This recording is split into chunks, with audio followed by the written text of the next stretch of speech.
Welcome to the Truth Podcast episodes. We gonna cook. Let's see if they actually send out my notifications because YouTube is shadow banning my channel.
Maya, eat your piece of blessings, Queen. Chachi, 213, what's up? Out of Sports Guy, Joseph Jackson, Bradley Love, Big Sarge, 31, what's up? JJ Short, Deuce, Roll 10, 84, Just Being E, King Vonnie, 86, what's up? Money Muscle Entertainment, Fed Talk, what's up, family?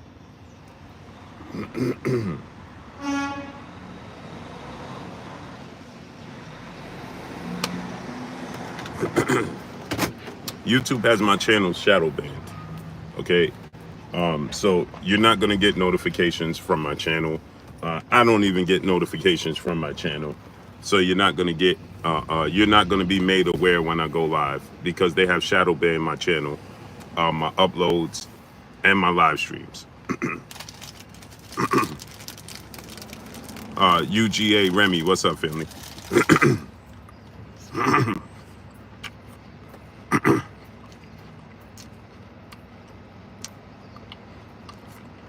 All right, the sports guy, what's up, brother?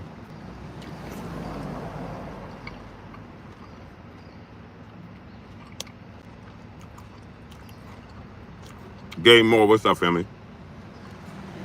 They don't like the fact that I called them out, that they shadow ban my channel and they be lying. Martin Smith, what's up, family?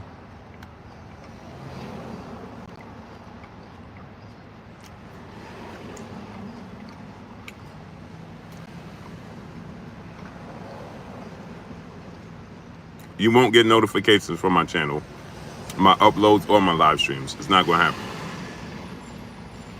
Only way you're going to get it is if it happened by accident. If it slipped through the cracks.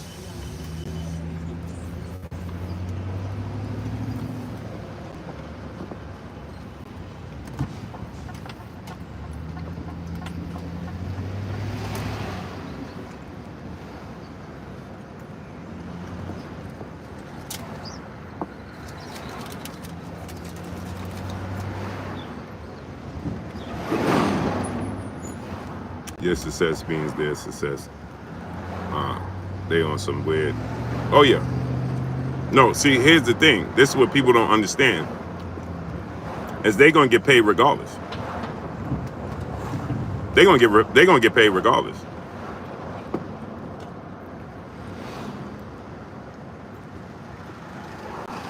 As long as I upload, they're gonna get paid regardless. They see, that's the misconception that people have. They think that as long as you being successful means they're gonna be successful. No, they're gonna be successful regardless. One way or another. Period. Isaiah Wallace was good. Blessings to you. Alexis, salute. Appreciate you, brother. So anyway, Joe Johnson, what's up, nephew? So you have people claiming that now Gervonta Tank Davis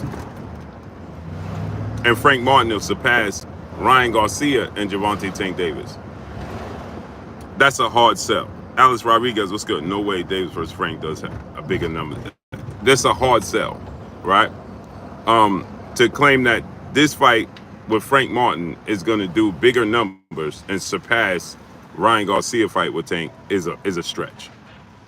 Okay, Ryan Garcia is a superstar. He's well known, very popular. Has he accomplished everything that that Tank Davis has accomplished, or Devin Haney, or Teofimo Lopez, or Shakur Stevenson? No, he has not. Will Smith, what's up, family? He has not accomplished anywhere close to what they have done. But what he has done is he has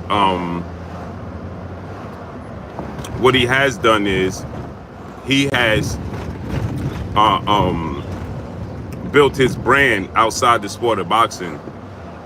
Enormous amount of building his brand and his name outside the sport of boxing. So you know Ryan Garcia's brand. A lot of people know Ryan Garcia and familiar with Ryan Garcia, and it has absolutely nothing to do with the sport of boxing. Okay, Frank Martin brand outside the sport of boxing is not a big brand. You know, people don't look for, if you don't know the sport of boxing and you don't walk in Frank Martin's circle, then people don't know who Frank Martin is. You understand? Ryan Garcia has a TikTok following, a Instagram following, because he's went viral for hitting the Cobra bag. He's went viral for so many rhymes and different reasons. So many different rhymes and reasons. He's went viral for doing the things he's done. You understand what I'm saying? The GOAT 95, what's up, family? So he's going viral for so many different reasons, right? And kids tap into Ryan Garcia. They know who Ryan Garcia is. So Ryan Garcia has built his brand and his name outside the sport of boxing. He has 10 million. He has more. He has a bigger following than Gervonta Tank Davis. Now, they don't translate to the sport of boxing. But what it do is, when you incorporate Ryan Garcia with another superstar, it makes for excitement, exposure, right? So when you do those things, when you incorporate the two, right? The intrigue from Ryan Garcia's fan base, when he's telling his fan base, who may follow him from a different walk of life, now they tap in and they like, oh, you gonna fight this dude in boxing? Okay, let me tap in and watch that. Then they tap in and they make themselves familiar with that walk of life. You understand what I'm telling you? They tune in. But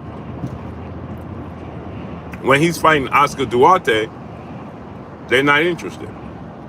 They don't care at all. Chris J, what's up, family? They don't care at all. Now, he'll have some solid fan base. When he fights guys like Oscar Duarte and things like that, his true boxing fan base is going to show up. It's going to show up. How many people are actually interested in Ryan Garcia for him boxing and what he does in boxing? That's going to show up. I'm just DF. What's up, family? But when he fights another superstar, another big name, the casuals, you understand, those people will tap in. William Ward, what's up, family? Tank Quill, what's up? Country Q, Deuce 5, what's up, family? Anthony Roberts, what's good? This is not controversial. Free on YouTube, what's good? That fight will sell really well if Tank and Martin turn up at the press conference. Chris J, what's good? Yeah, it sell real well, but Ruben Gutierrez, what's up? Sell more than Ryan and Tank? No. It's just not. That's not going to happen. Again, like I said, Ryan and Tank piqued the interest of people outside the sport of boxing. Like, Devin and Tank get ready to do. I mean, Devin and Ryan get ready to do. Devin and Ryan is getting ready to do big numbers. They're going to do big numbers, not just for the sport of boxing. You guys got to understand, Poe Porter, Robert Singleton, what's good? Checking the Facts TV, what's good? You got to understand the sport of boxing, okay? The sport of boxing is not a very popular sport anymore. Dwayne Yost was good. I do see it surpassing Ryan versus Tank, but Tank has an opportunity to prove. I don't see it surpassing Ryan versus Tank, but Tank has an opportunity to prove his star power. He's going to have to. He's going to have to. Now, Anthony Roberts was good. Now, might not more than Tank and Ryan, but it's going to well the strength. Big Brad, what's up, family? But it's going to off the strength on the last fight. The momentum. Yo, Willis, what's up, family? Yo, Wells, what's up, family? Off of the momentum, you saying? Off of the momentum in Ryan and Tank, Tank is gonna carry that momentum into this fight with Frank Martin. Isaiah Eamon, what's good? If he doesn't, everybody's gonna say Tank. Everybody's gonna say Ryan is a bigger superstar than Tank. You only sold because of Ryan Garcia. If Tank don't do at least 500,000 pay-per-view buys with Frank Martin, then people gonna be like, KD the Boxer was good. Then people gonna be like, your superstardom is based off Mark Miller was good, or for Ryan Garcia. You understand what I'm saying? People gonna say your superstardom is based off of Ryan Garcia. If you don't do at least 500,000 pay-per-view buys with Frank Martin, then your drawing power is going to be deemed to be overrated. Inside the square circle, my brother King Julius, good. Salute, Devin beating Regis, got people out out here saying his pillow fisted and Incredible Hulk at the same time, shaking my head. Facts. That was a contradiction if I ever heard one. Right? He said that Devin Haney has no punching power, but at the same time, he's on steroids. Which one is it? That makes zero sense. How can both be true? The whole point of being on performance enhancers, drumming for life, what's good? The whole point of you being on performance enhancers is to be able to enhance your performance. And if strength ain't one of the one of the biggest factors any athlete wants is strength. Strength is the number one target for any athlete, right? For any professional athlete. Leonard Kursky, salute, appreciate you, brother. Spence, New York City. TJ Strickland, what's good? I'm surprised you even see my video, seeing as though they have me shadow banned. YouTube does. They're not sending out any of my notifications. It's utterly ridiculous and it's disgusting. The Pull-Out Bandit, what's up, family? He isn't on steroids. People just figuring out that he's big. He's a big kid and been sucking down majorly most of his career. Tony Brown, what's good? Elbow, what's good? That's not true at all either. That's not true. Darius Gilliard, what's up? Shut up and laugh. What's good? Let me explain to you something about Devin Haney. You said people just realizing he's a big kid and sucking down. Young Highlight Crazy, what's good? Zark, that's not true. Let me tell you something. Devin Haney is growing. That's what people are not taking into consideration. He's been at 135 since he was 16 years old. And the moment he starts growing, everybody acts like it's an anomaly. Like they don't understand. Mr. Big Play Bray, what's good? Dwayne Yosa, what's good? Kaya Harris, what's good? He said, man, Tank fight gonna sell. Who said it wasn't? Zach Petrio, what's good? It penned the delivery guy, what's good? Who said Tank fight wasn't gonna sell? KOD testimony, what's good? Who you heard said Tank fight wasn't gonna sell? Here we go. You always get these people. This is what I'm talking about. This is why I'm getting fatigued of the sport of boxing. Yee Huncho, what's up, nephew? I'm getting tired of the sport of boxing, bro. I'm truly getting to a point where I'm getting tired of covering the sport of boxing. You just deal with foolishness every single day. That's all it is. It's a bunch of reality TV and foolishness every single day. Just a bunch of stupidity, foolishness, and reality TV. That's all you get. You get that more than you get fighting. So this brother talking about Tank fight, man, Tank fight gonna sell. Who said it wasn't gonna sell? Who told you Tank fight wasn't gonna sell? Miss my mama, peace and blessings, Queen. Great brother. Who did you hear say Tank fight wasn't gonna sell? Who said that? Why would you say that? Man, Tank fight gonna sell. You hating.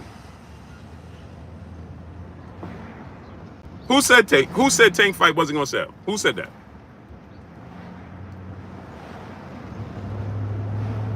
That's all you get every day. People have zero comprehension skills in boxing, right? They don't pay attention whatsoever. It's just a bunch of cheerleading, high-fiving, and chest bumping. It's not a real bunch of real fans in the sport of boxing. It's disgusting. They don't know the history. It's just today's time.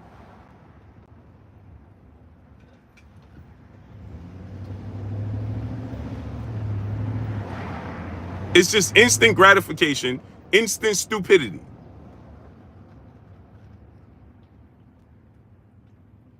It's instant stupidity.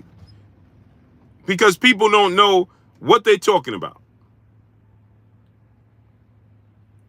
They go on there, they watch a few highlights, and now they're experts in the sport of boxing. Chantel Hill, what's up? Eastside Easy, what's good? They watch a few highlights, and now everybody's an expert. Yeah, nah, this is my favorite fighter. Why? What does he do that makes him your favorite fighter? Man, he get knockouts. They point to the obvious. Man, he get knockouts.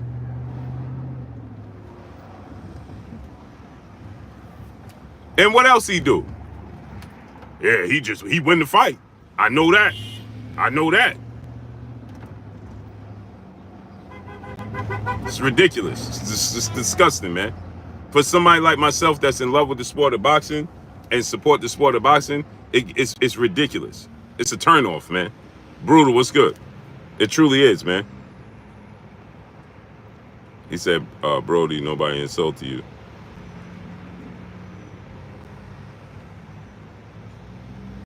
See? There you go. He said, what's with the insults? Insults? Insults? You took that as an insult? Lou Hinton, my brother, a pillar of this my brother, Blue Blood Sports TV. What's up, family? You took that as an insult? Because you didn't pay attention? So my response is an insult because you didn't pay attention. When did I tell you that Tank Davis fight wasn't going to sell? Go ahead and tell me that. When and where did you hear me or anybody say that Tank Davis fight wasn't going to sell? When did you hear that? Since you said you was insulted.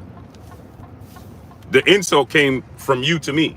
By you telling me that, by you insinuating that I'm saying Tank fight ain't going to sell because you didn't pay attention. That's the insult. You call me stupid. I didn't call you stupid. There's a complete difference between me calling you stupid and your actions being stupid. There's two different things. So I asked you, when did you hear me say that Tank Davis fight wasn't going to sell? Real deal, no Holyfield. You said Tank walk around 160, but he posted 138. Another numbnut. Tony 10 times do so 6 was good. Another numbnut. This is what I'm talking about. This is why I just told y'all. What did I just say? The sport of boxing just drains me because you have nobody that pays attention. There is no common sense used in the sport of boxing. He said that Tank posted his weight as he did on the scale at 138, right? See, Urban Wentz, what's up? Now, Tank has been training since October. We are in March.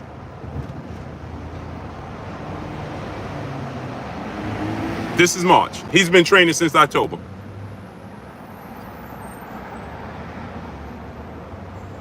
TR, what's good? He's been training since October.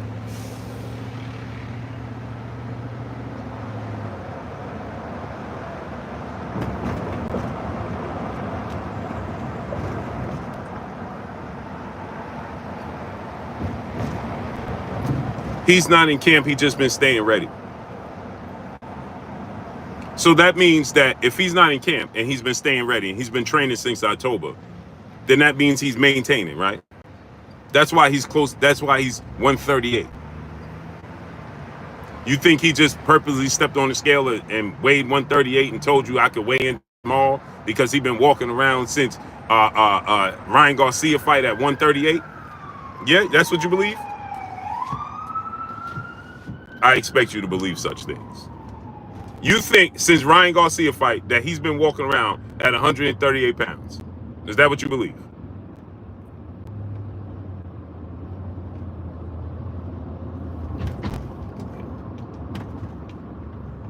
Is that what you believe, brother?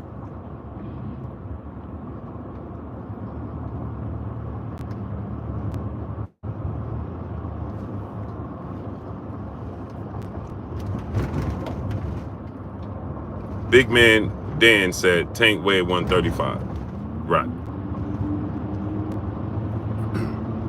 1000%. He said Tank walks around at 140. Tony Brown, what's up, family? Tank don't walk around 140. Yeah, no. This is why I be telling you, brother. This is why it drains me. It drains me it takes all of the passion away from me. This numbnut said, you said Tank walk around 160. No, I didn't say that. Leonard Ellaby did.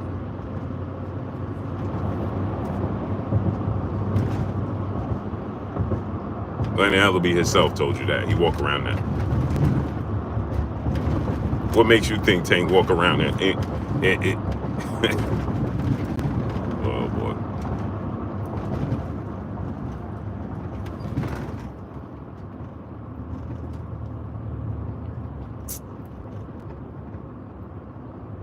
Boy, oh, boy.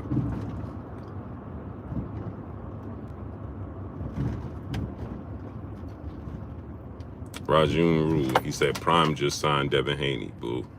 Oh, did they?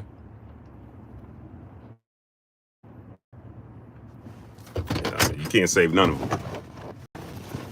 None of them saved. I'm in Baltimore. How you telling me? Oh, man, shut up. 9-6, what's good?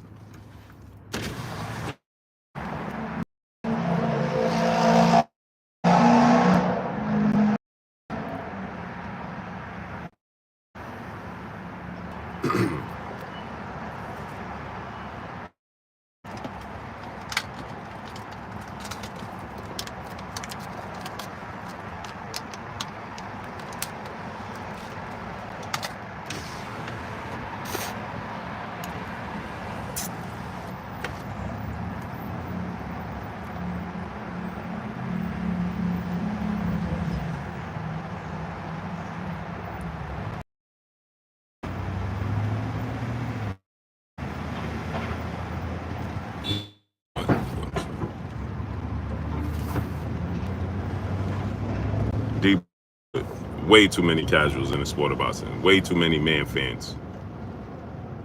Way too many man fans in the sport of boxing. Instead of boxing fans, these dudes are man fans to the highest degree. Danny Garcia, what's up, family? Tank is 160, 180. I don't think he 180. He don't walk around nothing short of 150. For one, you can clearly see Tank loves to eat. Enzo 88, what's up, family? You said Tank walks around, big man down. Now, you want to play this game?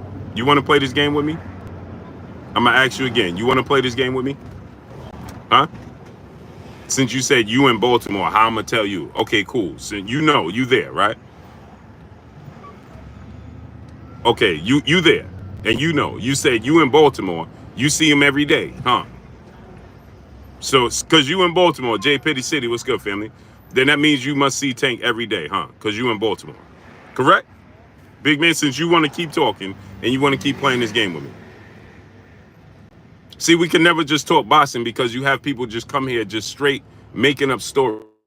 So, big man, you live in Baltimore. You said, how you going to tell me I live in Baltimore? So that means that you not every day, but when he at the gym. Okay, so when he at the gym, then is that a week? So you say you see him at the gym. Correct? Yee Huncho, what's up, family?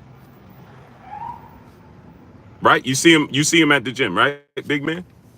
Since you want to play this game with me. Now you said Tank walk around. What did you say? Now, what did you say he walk around? Because I want to make this clear. You said Tank walk around at what? What you said Tank walk around at? Tell us again. And you're going to stand on your square, right? Because now I'm about to tell you to put your money where your mouth is. Money Business Management. What's up, family? Yeah, he posted he weighed 138. He been training since October. He'd be around 140. Okay, so he's around 140 pounds walking around every day. A1 who's on? My brother Emmanuel H in the building. What's up, family? So Tank walks around at 140, right? Is what you told me. And yet he's been in the gym since October, and he's only lost 2 pounds. Now let's do the math here. October, November, December, January, February, March. For 6 months, he's been in the gym, and he lost a total of 2 pounds, is what you're telling me, right? Now, he's at Upton Gym, and he's at the gym with Coach Barry Hunter, right? Don't tell me about that video. Okay, cool. About what video? I didn't tell you about no video, brother. I didn't tell you about no video. I'm asking you a question. You said he walks around at 140 pounds, is what you just said. And you said that you see him at the gym. and you in Baltimore. I can't tell you nothing because you in Baltimore, right? Now I'm gonna tell you to put your money where your mouth is, brother.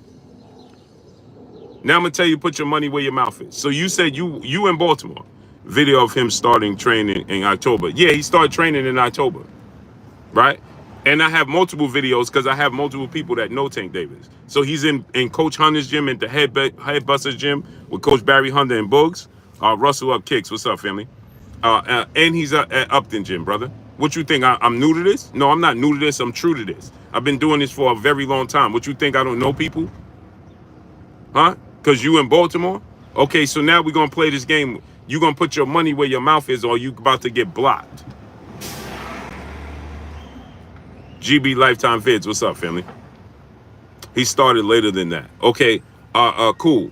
How much later did he start then? Since you said he started later than October. Okay, cool. So when did he start? Because you know. You there, you know.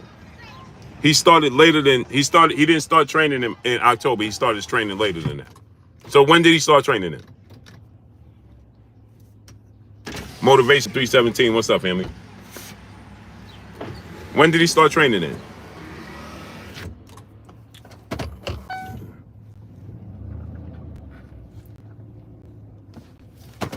When did he start training then?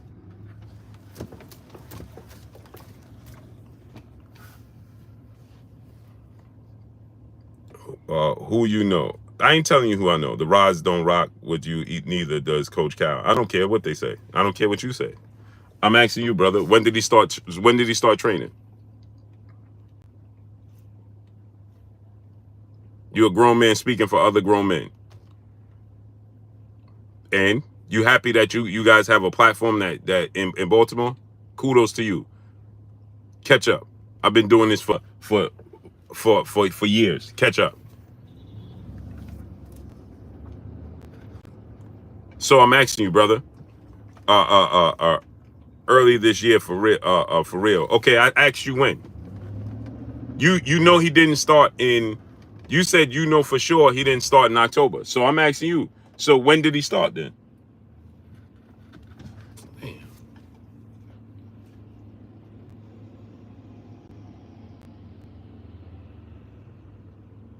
He didn't start October, according to you.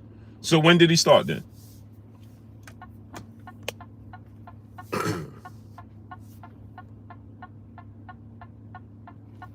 When did he start?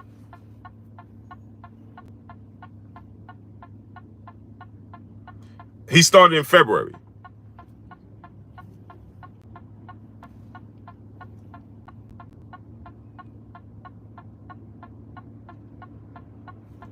You're lying.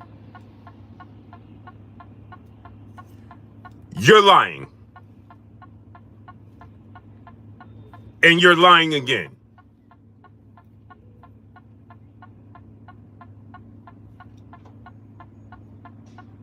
This is what I'm talking about these dudes I don't know where these people come from.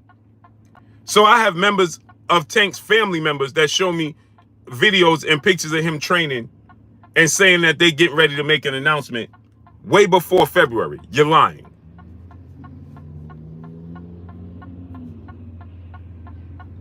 Because they thought he was going to fight in March. So how he start training in February? His team was prepared for him to start training in March. So how did he start in February?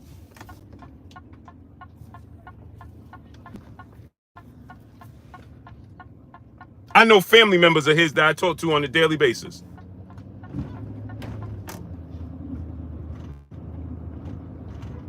I know family members of his that I talk to on a daily basis. They was prepared for Tank to fight in March. They was preparing for him to fight in March. So how he start training in February? I know he stopped training when he realized he wasn't going to fight in March. But you just said that he started training in February.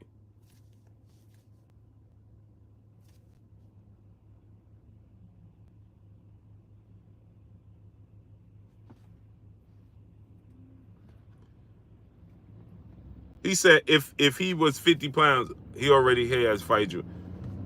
So you telling me that he walks around at 140 pounds and he lost 2 pounds. Okay, we in the middle of March, and you telling me that Tank Davis has lost a total of 2 pounds, right? We in the middle of March. You said he started training in February, right? That's almost 6 weeks in, and you telling me 6 weeks in, Tank Davis lost 2 pounds.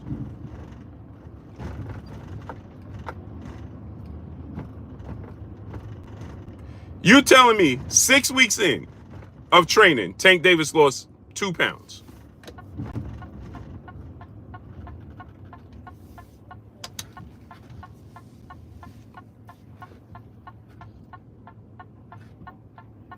That's what you're just telling me.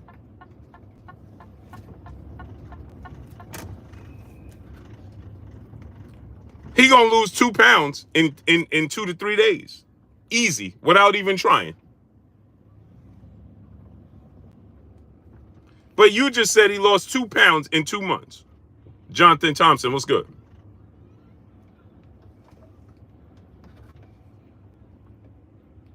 Tank real small, dude. What you think? I never seen Tank Davis before? And his size ain't got nothing to do with it. He's losing water weight. He gonna lose water weight. So he gonna lose 2 pounds. He could lose 2 pounds in 1 day, in 2 days. And he's not little, he's short. There's a difference. You dudes be trying to use these mind games. You never talked to him in person. Get him out of here. Goodbye. I don't want you here now. Now you're just talking silly and you distracting my chat. Goodbye. Thank you for coming. No, thank you. No, thank you for coming. Goodbye. Don't want you here. Goodbye. Anyway, back to regularly scheduled programming. You see people just be coming here lying just because they can. Only in the sport of boxing they do this. In no other sport do you see this happening. None. No other sport.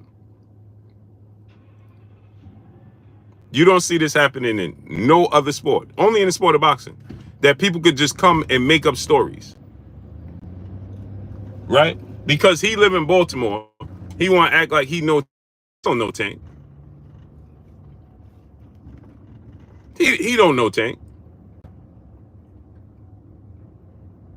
Now all of a sudden, because he live in Baltimore, he know Tank Davis. Man, you lying. You don't know Tank Davis. And you probably ain't in the gym yourself. Just making up stories. You probably live in Baltimore, but you don't know Tank Davis. And you ain't in the gym. And they love to say, man, Coach Calvin and the Roz podcast don't mess with you. Lies. Had Coach Calvin here on the show. Coach Calvin was here on the show. So since he made that statement about me making up telling this story about him, right? Now all of a sudden people want to act like, man, the Roz podcast and Coach Calvin, they don't rock with you. First of all, I don't care. I'm a grown man. That's number one. Okay, let's get that straight. Let's just establish that right now. I could care less. I'm a grown man. That's number one. I'm not concerned with other grown men participating in my reindeer games. That's number one. You do. Oh, Coach Calvin and the Roz podcast, they don't even rock with you. I don't even care about none of that. I'm supporting their brother. I support everybody grind. And I had Coach Calvin here plenty of times. So that makes me know never mind.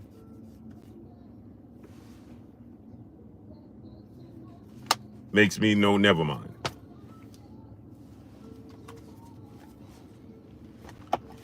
Y'all gonna take this walk with me because I gotta see.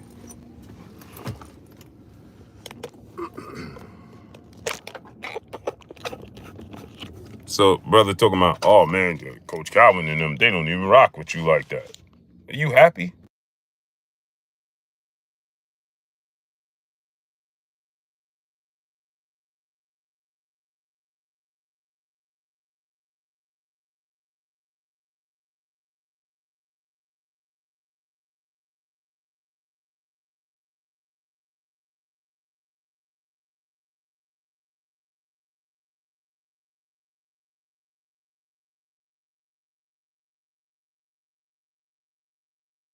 So we be having grown people on here talking about other grown men don't rock with grown men, like, and don't even know these people.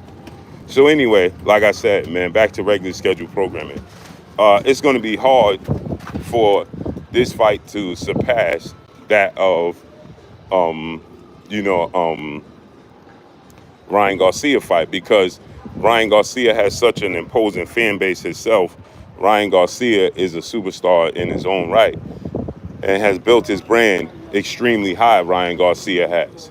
He's built his brand extremely high. So Frank Martin is very quiet. He's not a big talker. He's not a big trash talker. He's somewhat cut. He'll make comments, make certain remarks, right? But he's not a big talker, right? He's not gonna, you know, he's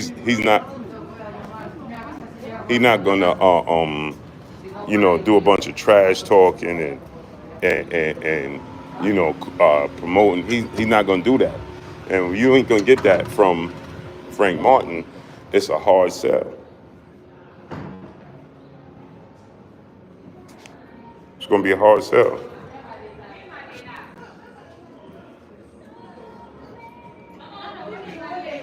What's your name?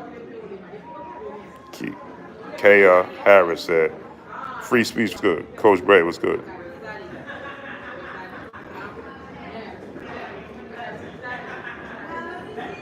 My eat your blessings, Queen. So it's going to be a hard sell.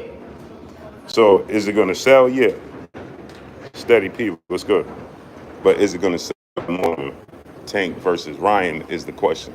The question is not if Tank is going to sell, if the fight is going to sell. That's not the question, right? That's not the statement made. That's not the argument. The argument is not if Tank and Ryan is going to sell. I mean, Tank and Frank is going to sell. That's not the argument at all whatsoever. The argument is it going to sell more than, is it going to sell more than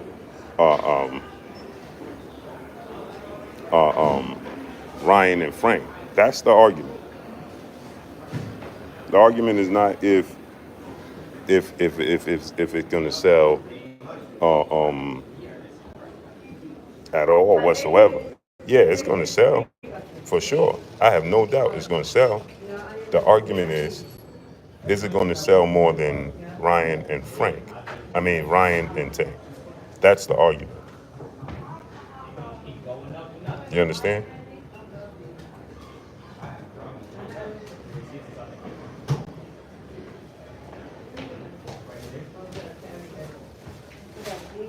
So the argument is not if, Frank and, so I'm seeing people, man, what's good, my guy? Oh, man, you saying it ain't going to sell. Nobody said that it's not going to sell, because I believe it's going to sell for sure. The question is it going to sell more than this? That's the argument. That's the debate that's being had. Period.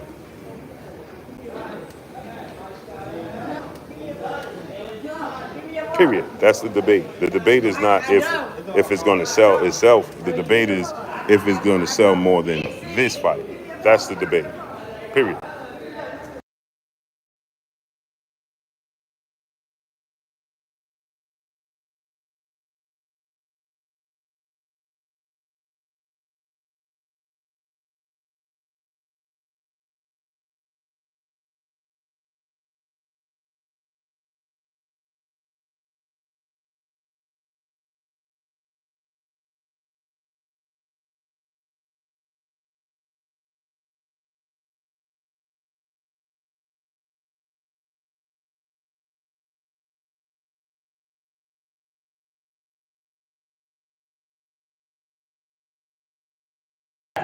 So that's the argument. So people are having misarguments and misstatements. They're making misstatements and misarguments, and they're claiming, "Oh, you saying that it's not going to sell?" I never said that it's not going to sell.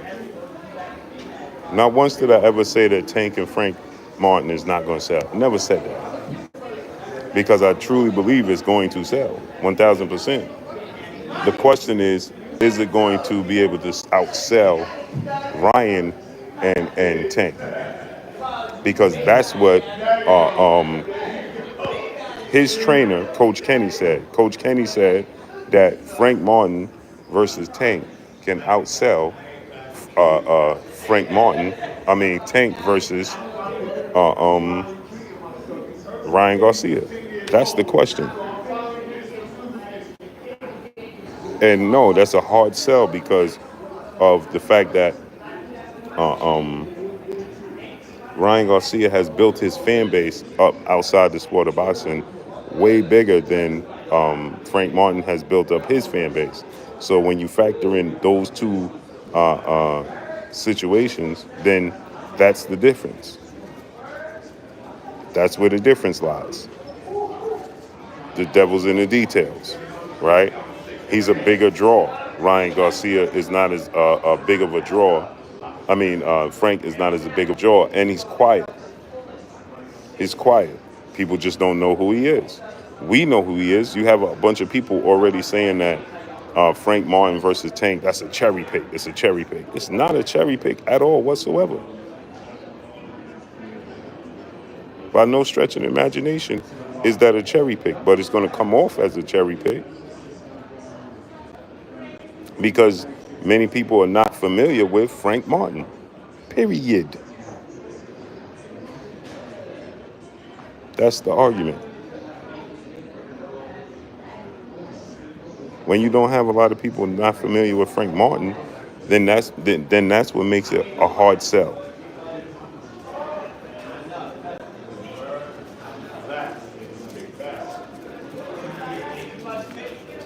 So it's not the case that, it's not that Tank can't sell. And another thing about it is that now people are going to be,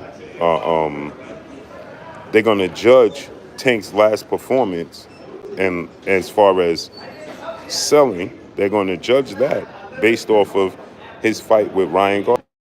In this fight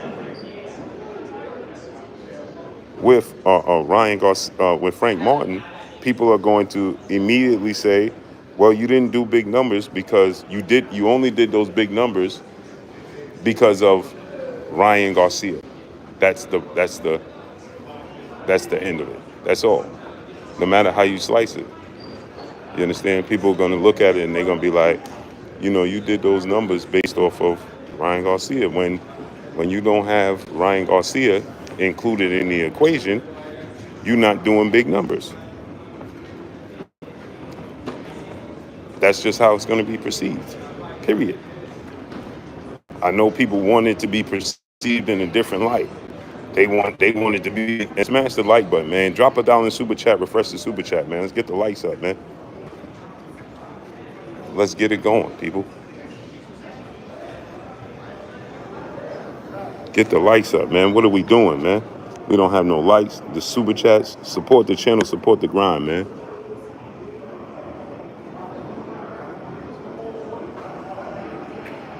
Let me know, man. Y'all don't got no interest in supporting the channel and supporting the grind? Let me know. Like button is free. Smash the like button. Drop $1 in super chat. Refresh the super chat. Let's work.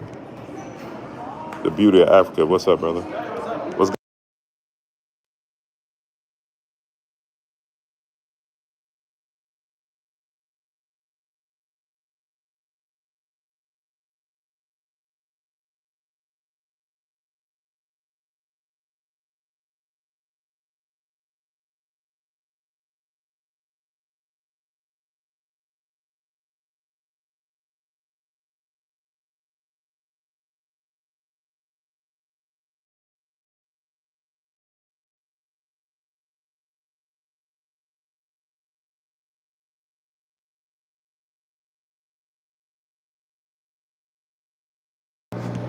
So, that's the argument, man. But people can't help themselves.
AK Crowder, my brother, what's up? Chuck Seville Boston, what's good? Man, smash like button, man. Drop a dollar in super chat. Let's support the channel, support the grind, man.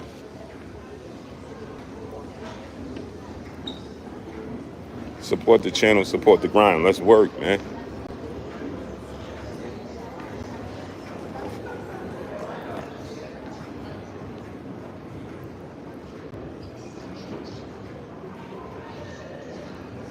Let's work.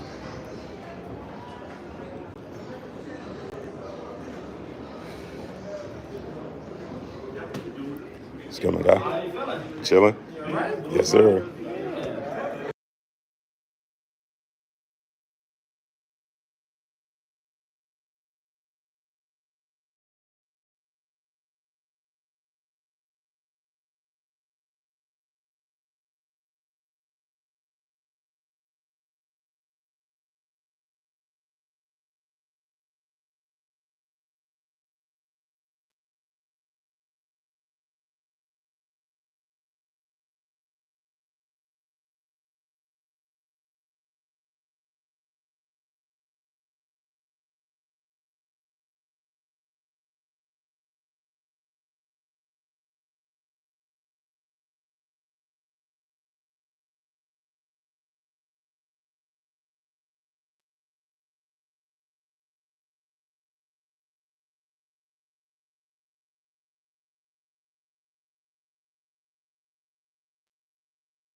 So, yeah,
smash the like button, man.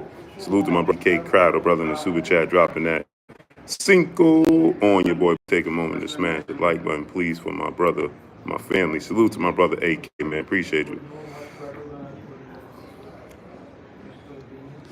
Yeah, man. Smash the like button, man. Support the channel, support the grind, bro. Quincy Carter, what's up, family? Blue, Canelo versus Munguia. I see Canelo breaking him down just because experience, and I'm not a Canelo fan. What you think? Canelo's gonna break Jaime Munguia down for sure, 1,000%. Jaime Munguia makes great mistakes on defense. Canelo Alvarez is gonna capitalize on it. He gonna break him down. I wouldn't be surprised if he stopped Jaime Munguia and stop him early. On top of that, don't be surprised if Canelo stopped Jaime Munguia like 7th round. Probably like 7th round. Looking for something for my son.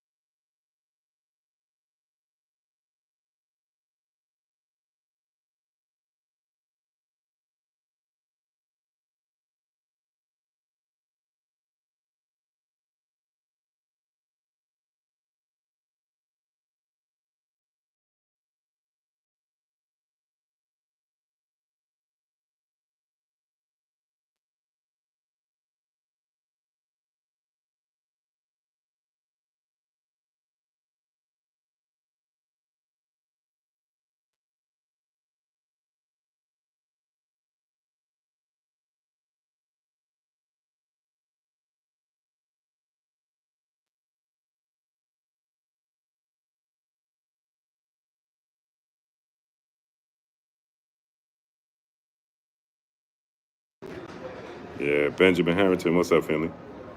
Bro, you got birthday coming soon. Yeah, a couple of weeks, bro, on day. I'm looking for my son, something for my son, man. My son's a good kid. He'll, honor roll every, man, my son is immaculate, man. So,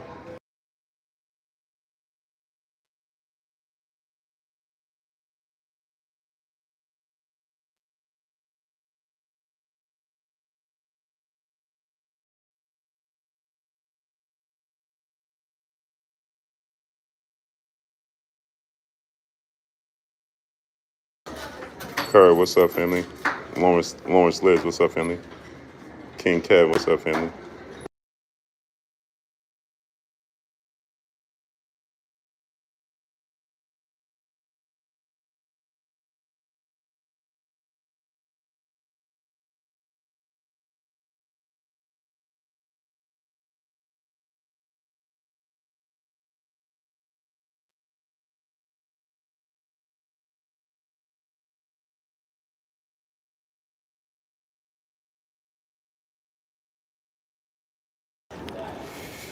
Yeah, my son always, man, one of my son, true story.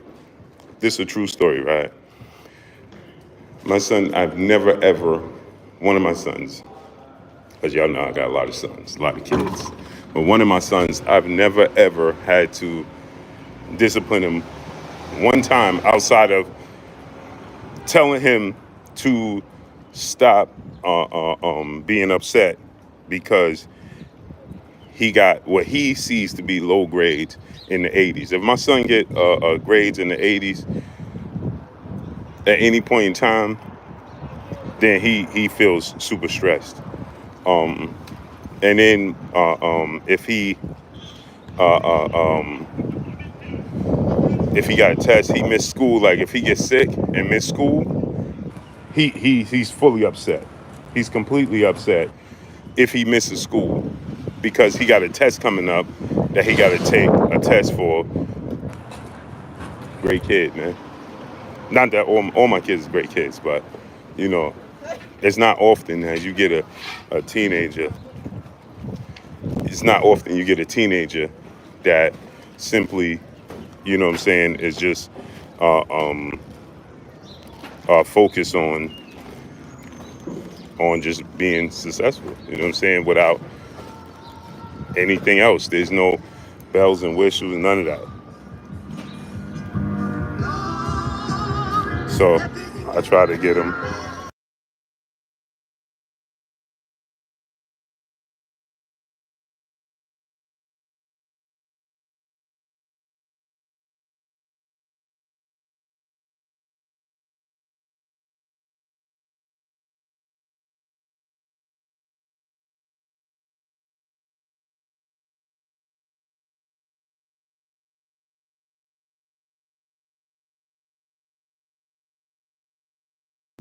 They got the church music going heavy. So just trying to find something for him I can't find at the moment. At the moment. So, Boss Man Dre, what's up, family? Yeah, smash the like button, man. Let's get the likes all the way up. Drop $1 in super chat. Refresh the super chat, man. Support the channel. Support the grind, man.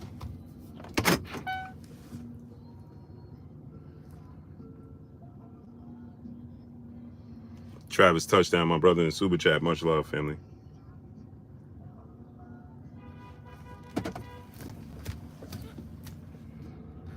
Yeah, just looking for something. Sundon, what's up, family?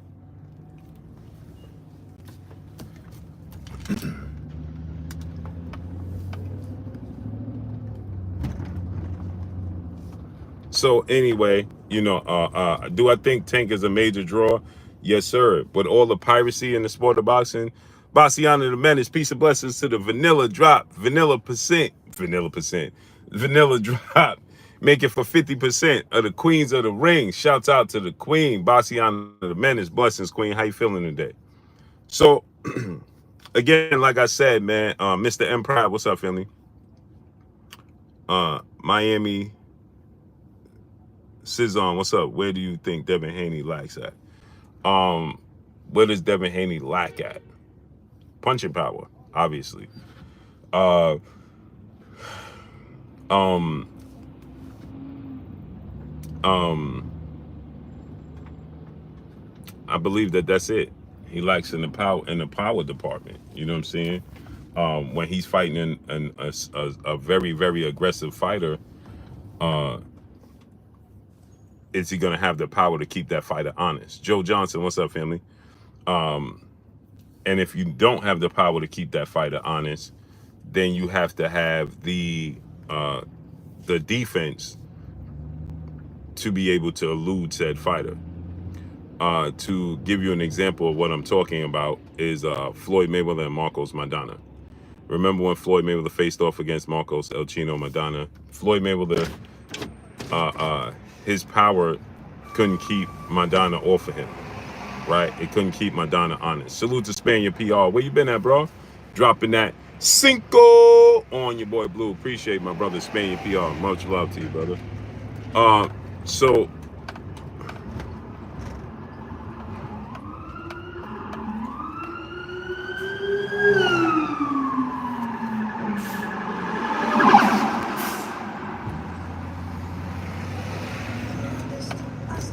I know what that's about.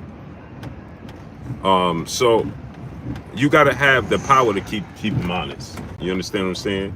If you don't, when Floyd Mayweather faced off against Marcos El Chino Maidana offered him, and all of the awkwardness and unorthodoxness and activity of Marcos El Chino Maidana,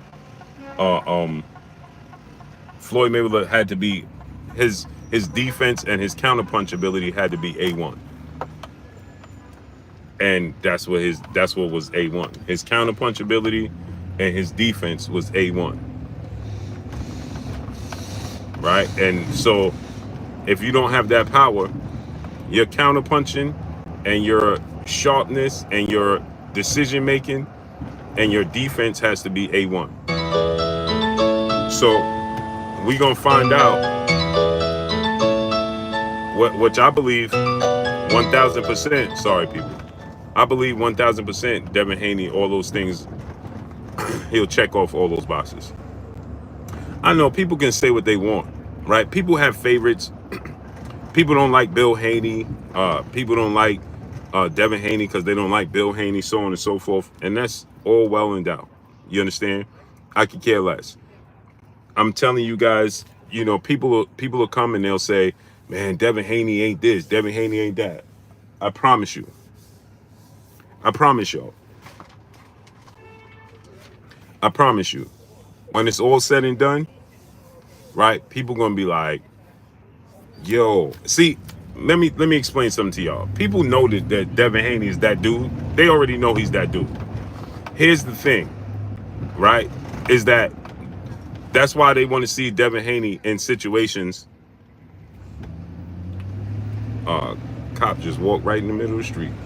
They want to see Devin Haney in the best possible situations to lose. Right? Now, to give you an example, if people really think that Tank could beat Devin Haney, they'd never tell you any. Let me ask y'all a question.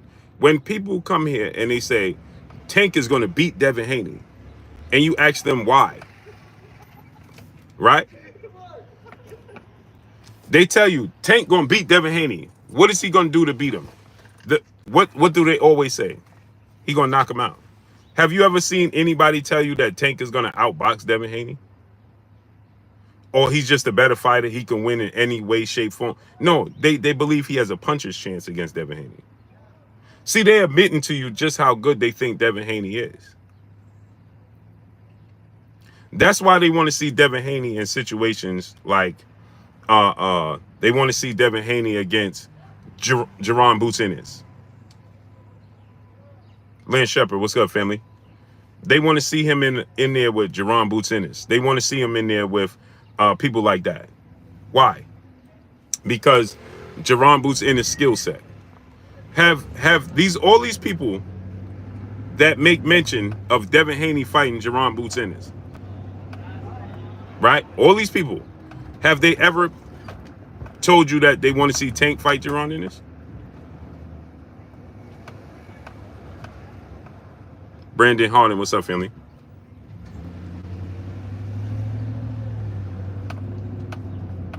Have you ever heard one of them say Tank should fight Jaron Boots Ennis? They immediately gonna tell you that Tank too small.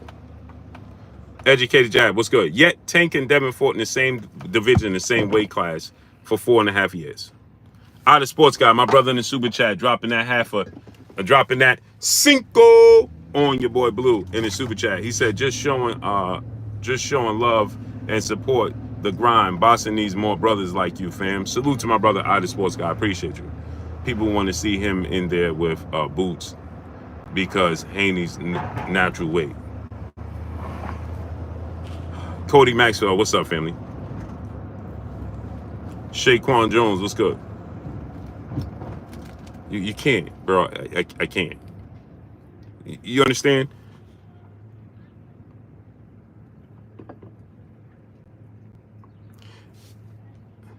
Here's the stupidity in the sport of boxing once again.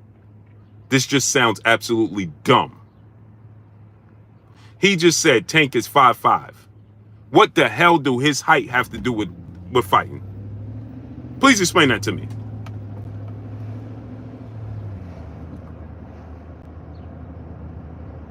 What does his height have to do with his weight? Mike Tyson is 5'10" and fought in the heavyweight division. Sean Porter is 5'6.5".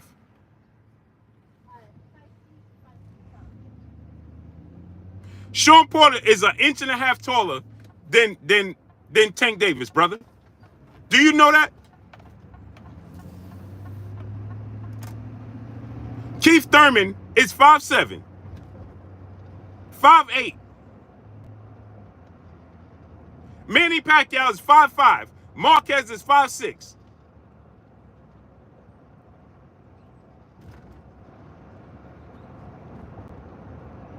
Manny Pacquiao is the exact same height as Gervonta Tank Davis, brother.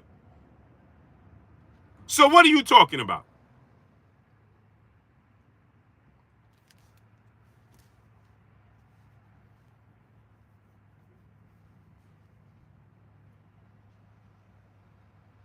He said Tank never claimed to go to 147.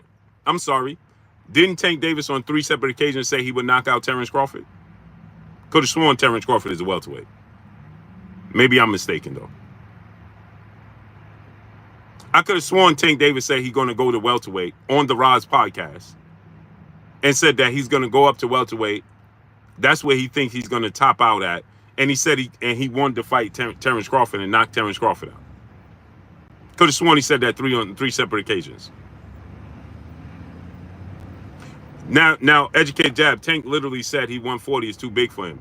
Well, then he literally lied to you, right? Because which one is it? He just negotiated a fight with Conor Ben, who last 2 fights was at 150. Gerard, too easy. What's good? He was just in negotiation to fight Conor Ben, who's a welterweight. That last 2 fights was at 150. Texas, what's good?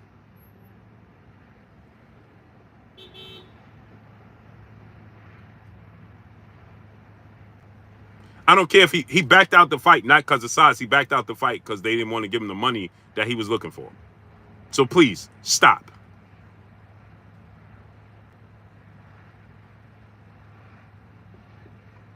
Nick's Tape 13, what's good?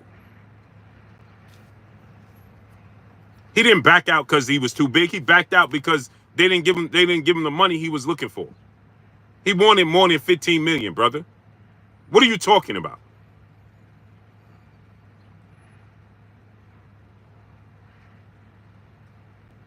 And he's the one that called out Conor Ben. And they negotiated all the way up to Al Heyman negotiating it. Educated jab. You got one more time, bro. I'm going to block you. I don't want you dudes here, brother. Go to the Roz podcast. Go to those platforms that want to talk one-sided. Go over there, bro. Don't come here. I don't want you guys here. If you're not going to be honest, don't come here, bro. Period. I want to talk to real boxing fans. I'm getting sick and tired of talking to y'all, man. It's just a bunch of stupidity, bro. You keep telling me, oh, he said 140 too big. So why in the hell was he just negotiating right now to fight a welterweight? That just sounds dumb. You don't feel like that? You don't feel like that, bro? He just negotiated to fight a full welterweight. Yet you keep saying, well, he said he was too small for 140. Brent Lawson was good. Oh, he said he too small for one. So then why was he negotiating with a welterweight then, brother? He just negotiated. He didn't move up because they ain't give him the money. What part of that don't you understand? Handsome Hustler 31, what's up?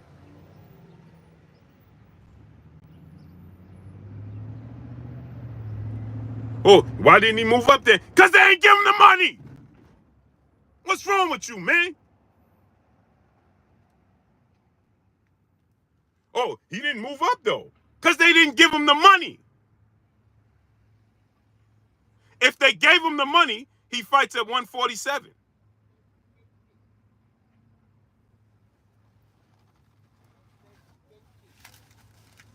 Hey, brother. Jalil Hunter, what's up?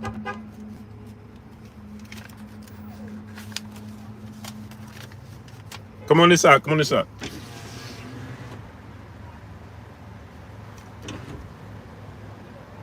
Thank you very much. Not a problem, man. Have a good day, all right? God bless you. Yep, bless you. Yes, sir. You too, Thank man. you. Okay, blessings to you.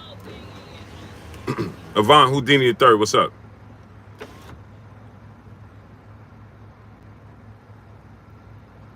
Yo, it's like talking to a wall. The future, what's good? It's literally like talking to a wall. Literally. Yeah, well, why didn't he move up? What do you mean, why didn't he move up? They didn't give him the money he was looking for. He wanted more money. It had nothing to do with the weight. It had everything to do with the money. Goodbye, educated Jab. Goodbye. Goodbye. Go somewhere else, brother. I don't want you here. Kenny D, what's up, family? I can't have conversations with people like that. Just can't. And I don't want them here because I want to engage with the chat. Goodbye. Stupidity is contagious. And what does that make me? If I keep engaging in this kind of conversation, it's gonna rub off on me. Then people are gonna say, why are you even having this conversation with somebody like that? That's what happens. So guess what? Go somewhere else and have that conversation, bro. It just gets utterly ridiculous and just silly. Now you're trying to infect me with the stupidity. Goodbye. Goodbye. How hard is this to understand? I could tell this to my 8-year-old daughter right now that don't have a lick of interest in the sport of boxing, and she's going to understand exactly what I'm talking about. This numbnut is sitting here and keep telling me, well, why didn't he move up? It's like a bunch of people that just walk into walls all day. Literally. Like, what do you do? Walk into walls all day? You have no sense of common sense?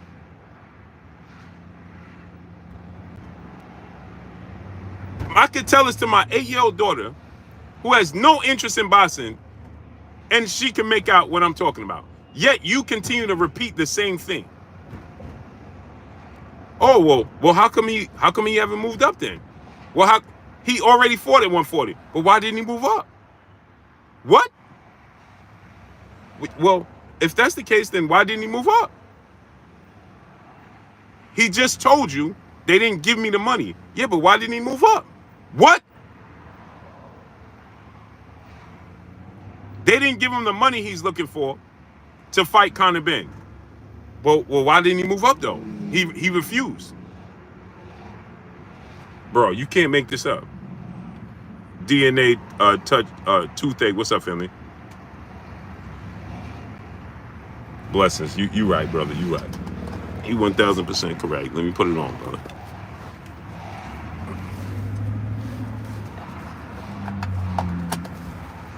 You 1000% correct, brother. Crypto Mo, what's up, family? Jalil Hunter, you can't make this stuff up, bro. It's like I get this. Y'all don't understand how draining this is. Every day, all day, just the same talking points. It's the same thing every day. Ronald Martin III, what's up, family? He was how hard is this to understand? He was negotiating to fight Conor Ben. Conor Ben, they offered him money. Everybody says the same thing. They didn't offer him the money that he was looking for. It had nothing to do with the weight. Oh well, he didn't. Why didn't he move up?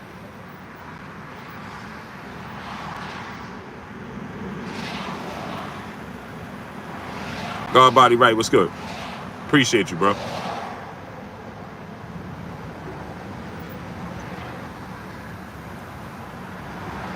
What do you mean, why didn't he move up?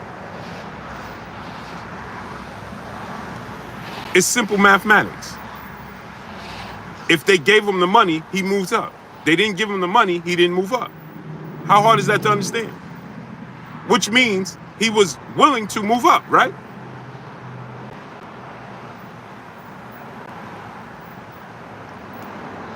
Appreciate you, Brendan Harding. Appreciate you.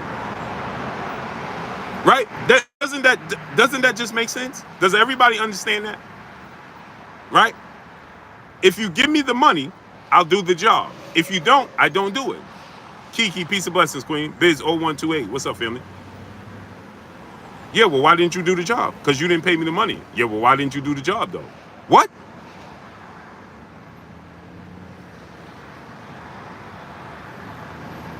But he said he wasn't comfortable at 140. Now, I'm gonna put this in a different perspective so y'all can understand these types of conversations that I be having, and just to make you understand why it gets draining having these conversations, okay? If you a painter and you say, hey, bro, I don't like to, well, let's say you're a welder, right? You're a welder, okay? Now let's say you're a welder, and you say, okay, I did an underwater welding job, but I don't like it. I'm not really comfortable doing this underwater welding job. Cool. Now you see an underwater welding job that you think is beneficial to you all the way around. So you contact them and say, hey, I'll work on your bridge doing this underwater welding job. But I'm looking for a specific number to be paid to do the job. Right? EAPDX, what's up? But then they say, we'll give you the job, but we're going to pay you X, Y, and Z. And you say, well, I'm looking to get this amount of money. I'm very good at my job, and I need this amount of money. And when I stamp my brand name on it, it's going to be beneficial to everybody involved. And they say, yeah, but we're only willing to pay you this. Now, you got another job that's willing to do the same thing, but you don't think it's beneficial to you. So you say, I'm not doing that job, but I'll do this job. But at the end of the day, you said you're not comfortable doing underwater welding jobs. So is it that you're not comfortable doing underwater welding jobs? Or is it that you just want to pick and choose what jobs you want to do underwater welding with? It's not hard to understand.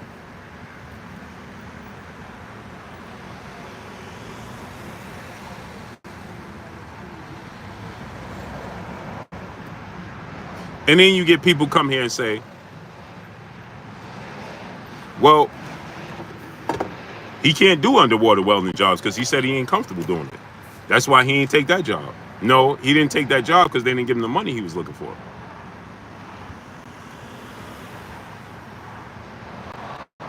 Yeah, but he didn't do the job. Well, he didn't do the job because they didn't give him the money he was looking for. Because if they gave him the money he was looking for, he would have did the job.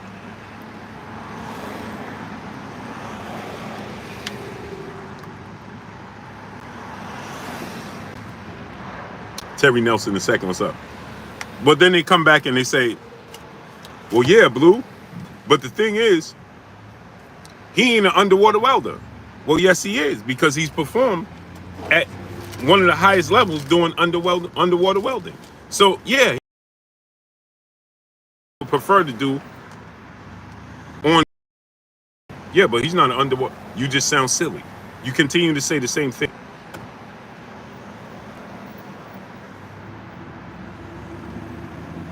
Again, he don't like to do underwater welding when it don't benefit him.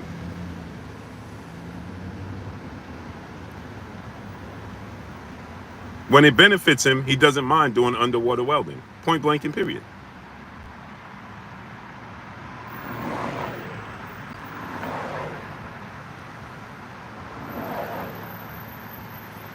Period.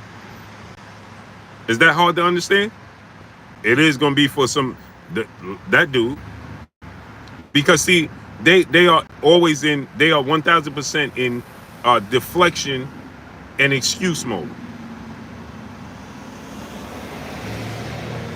Because see, if he would have made that fight happen with Conor Ben, they would have had all types of excuses. Conor Ben got a country behind him. Conor Ben is a superstar. Conor Ben it don't mind being a B-side. They just make up stuff. They'll tell you that Devin Haney was trying to be the A-side. You ain't never seen Devin Haney in this entire equation at any point in time say that he was trying to be the A-side against Tank Davis. You never heard him say that. Well, he was trying to get a deal done because he's trying to make the fight. But again, like I told you guys, right?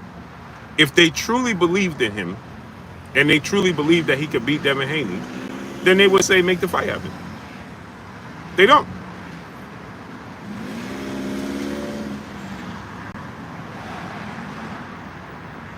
They don't.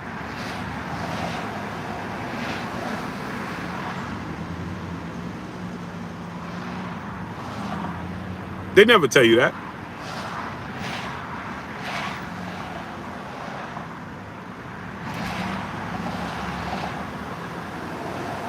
They don't do that. All they gotta do is say make the fight.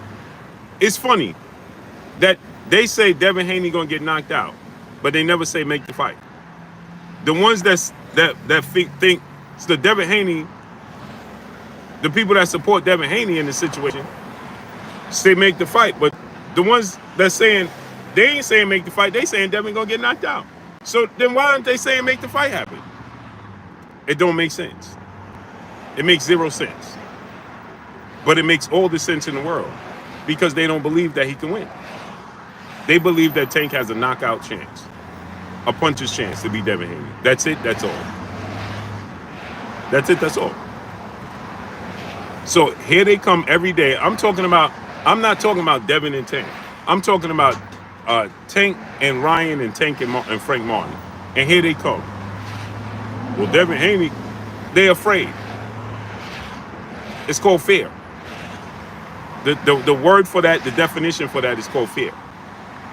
They are fearful that they don't want to see that fight because they are in fear that Devin Haney's going to win that fight. So now you got people talking about, well, Devin Haney is a natural welterweight. You are the weight class you fight in. Point blank and period. Now they're trying to tell you, well, Devin Haney is really a welterweight. He's a natural welterweight. Really? So anyway, was a natural featherweight and super featherweight the whole time he was fighting at bantamweight, huh? Make this all make sense. You are the weight, D-Boy Dev, what's up? You are the weight class, you are what you fight at, period. If you can make the weight, that's what you are. Period.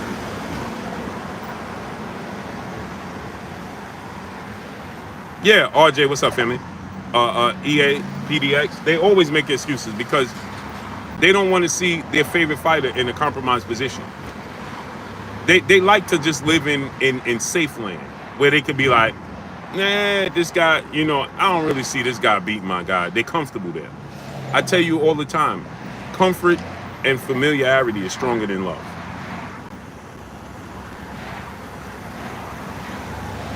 Comfort and familiarity is stronger than love.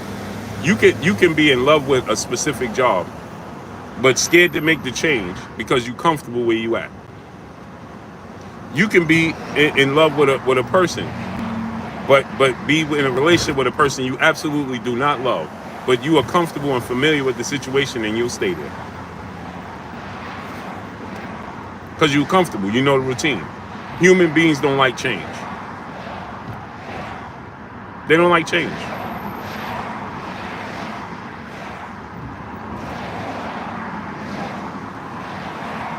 So that's what you'll get out of the equation.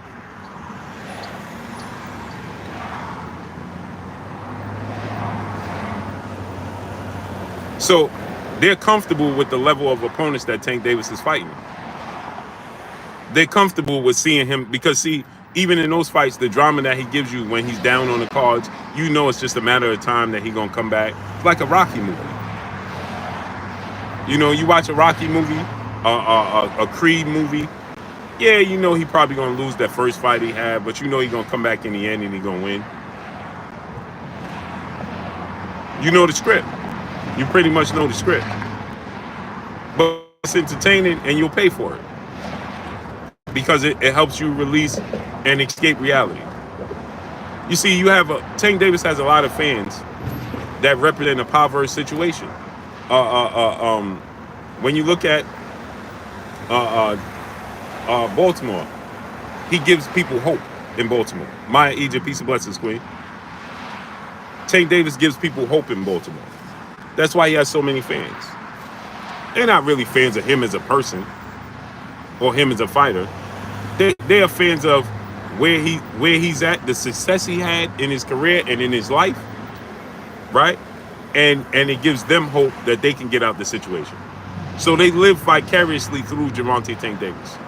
It's like a father who always wanted to be an NBA superstar, but his son is an NBA superstar, so he lives through his son. But they'll make it as if he's actually living through, you know, they just supporting him.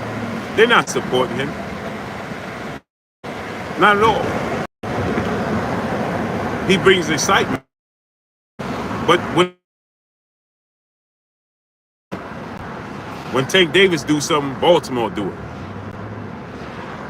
That's what happens.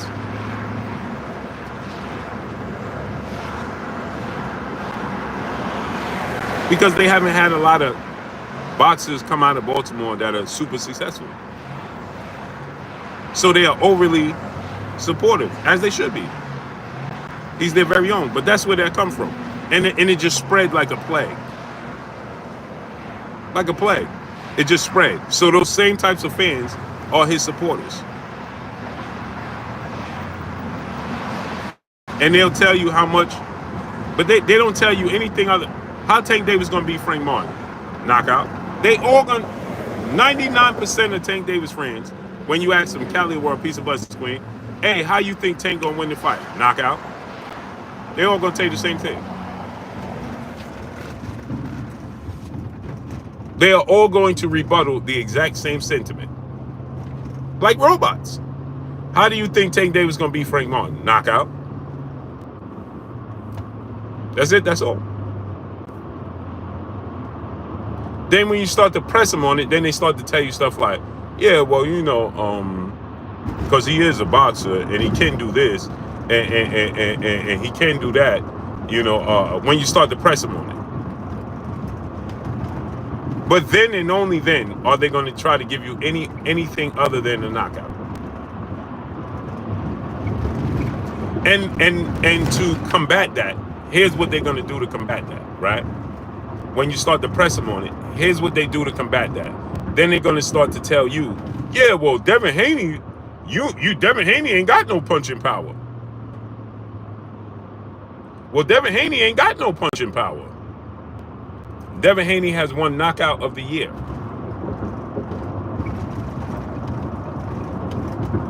He wins fights in different manners. You know what's so funny? I find this ironic. Nobody complains about Lomachenko's lack of punching power. Not a single soul. Who do you hear say Lomachenko don't have punching power?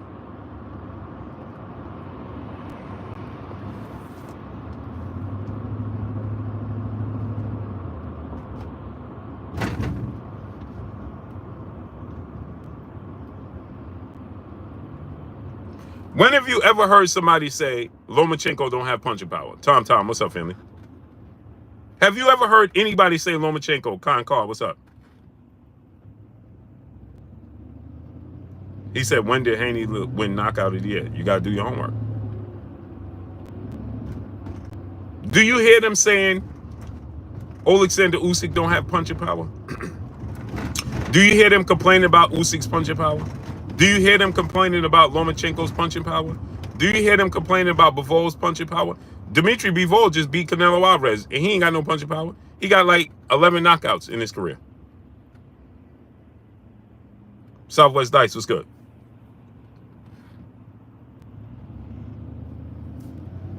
Dimitri Bivol has like 11, 12 knockouts in his entire career.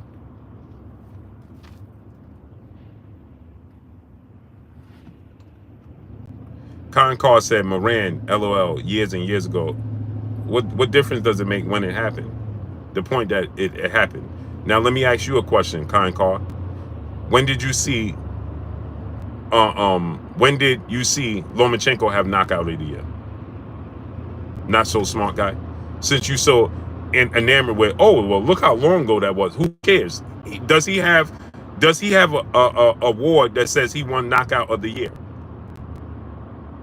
Yes or no? So let me ask you a question. When did Lomachenko win knockout of the year? Carr, please tell me that.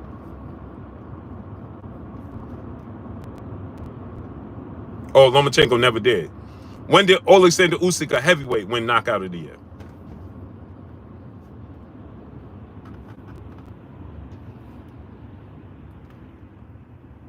Now watch this now. Now watch this now.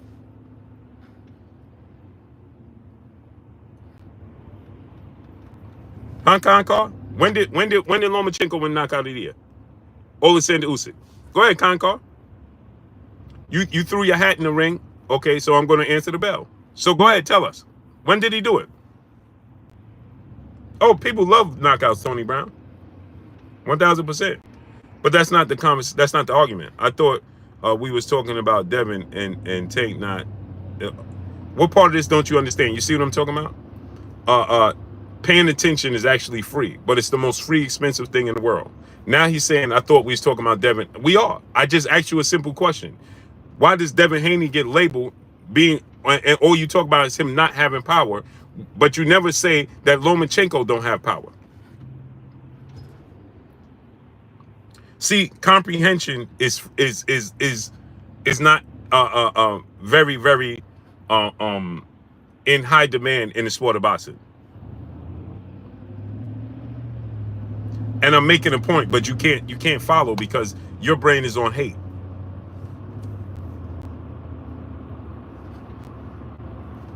So I'm asking you a question, right? When did Lomachenko win knockout of the year? And how many knockouts did Lomachenko have? And did he knock out Devin Haney? Did he knock out Teofimo Lopez? Did he knock out Gary Russell? Who did Lomachenko knock out? Because I never hear anybody, people like yourself, ever claim that Lomachenko don't have the knockout power. Has Dimitri Bivol ever won knockout of the year? Easy Lewin, what's up, family? You ever seen Dimitri Bivol win knockout of the year?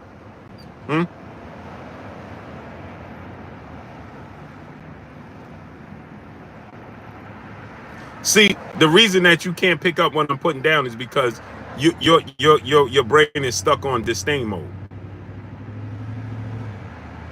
So now, watch this now. What's funny about this is this. Lomachenko was considered pound for pound at some point on ESPN. BVG Trade was good. Better than Terrence Bud Crawford. Terrence Crawford has knocked out or stopped the last 9 opponents he's ever faced, dating all the way back to his last undisputed match at 140. ESPN had him ranked number 1, Lomachenko, over him. He never had a knockout of the year, and he has a total of 11 knockouts in his career. Right? Watch this now. Dimitri Bivol has arguably won Fighter of the Year. He beat Canelo Alvarez, no knockout power, but beat Canelo Alvarez. And then he beat Zordo Ramirez. And he beat Joe Smith. And he's top 5 pound for pound best fighters in the world. And he has 11 knockouts. So he beat Canelo Alvarez, one of the faces of boxing, and didn't even need a knockout.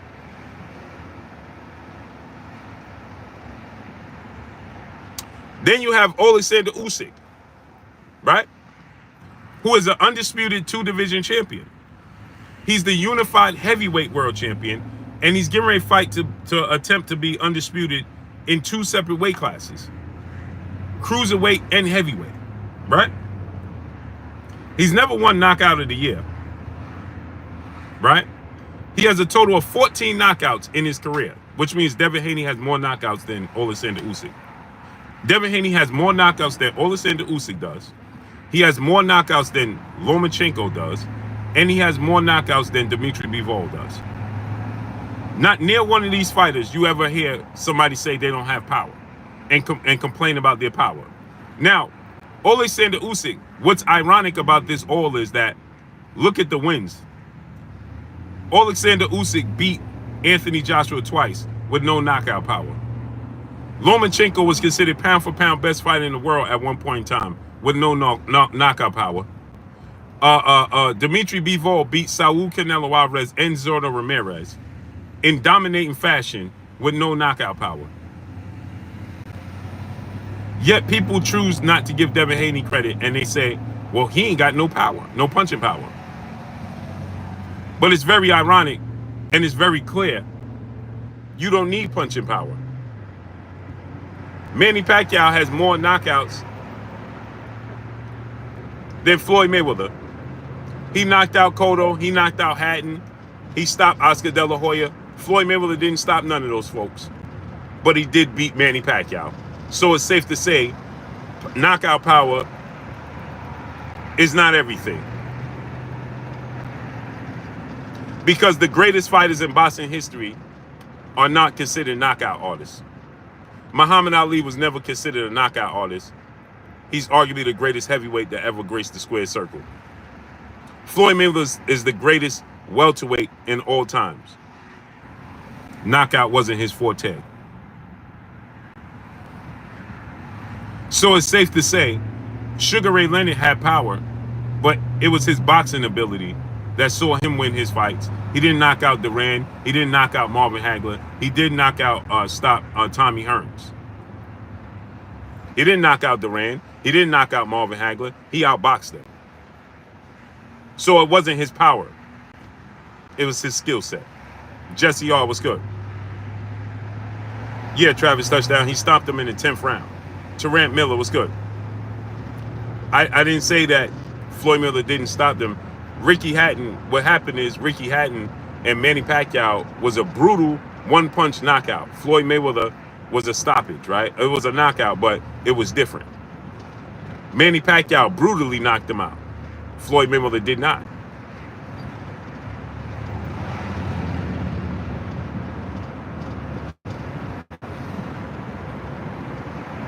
Your way to be great. Roy Jones didn't knock out Bernard Hopkins. Roy Jones didn't knock out James Toney. Roy Jones didn't knock out John Ruiz. Those are the 3 biggest wins in his career. He didn't knock none of them out. Well, what do you say? The 3 biggest wins in Roy Jones' career, he didn't get a knockout. He didn't knock out James Toney. He knocked him down. He didn't knock him out. He didn't knock out Bernard Hopkins. Carlos Dixon was good. And he didn't knock out John Ruiz at heavyweight.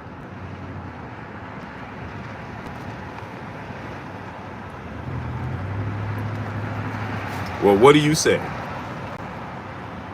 Sheldon LDBC or nothing. What's up, family? Jones 2-3, what's up? Well, what do you know?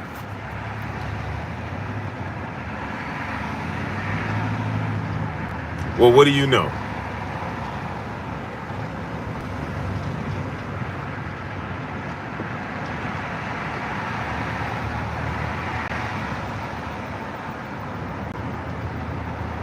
Well, what do you know when you actually know the sport of boxing?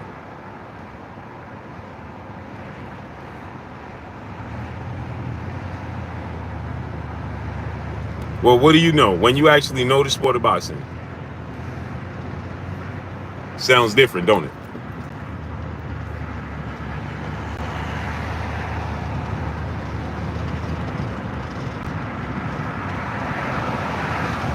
In the biggest fights, did Shane Mosley knock out Oscar De La Hoya and vice versa? Nope. You didn't see that.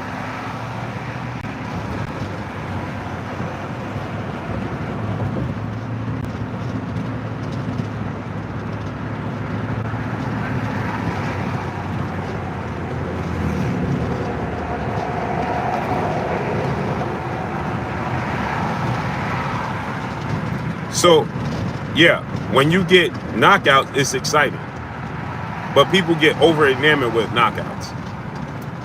And they get overzealous, and they get over they start to get over they start to overreact to fighters that get knockouts and not paying attention to boxing.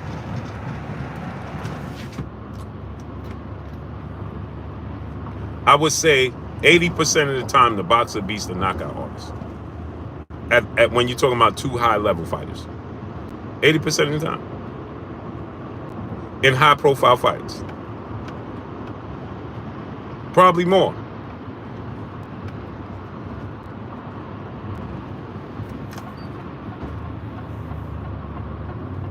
It's probably more.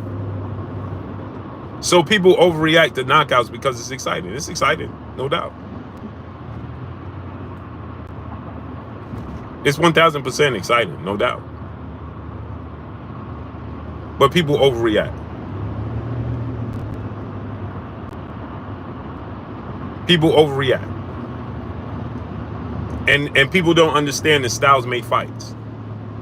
They don't understand there's called matchups for a reason. There's called matchmakers for a reason.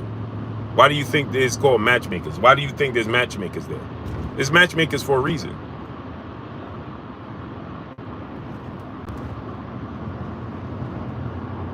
You want me to give y'all another example that most people don't know about? Right? Or most casuals don't understand? Jeff Lacy and Joe Calzaghe. How'd that play out?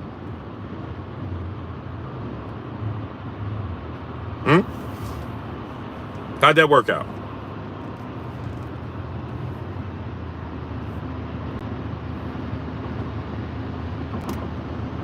How'd that work out?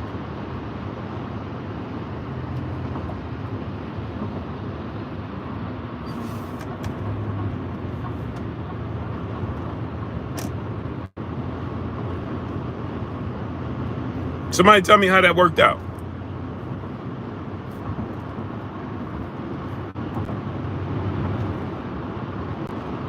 I just gave you two names you don't. Most people in here probably don't even know who they are.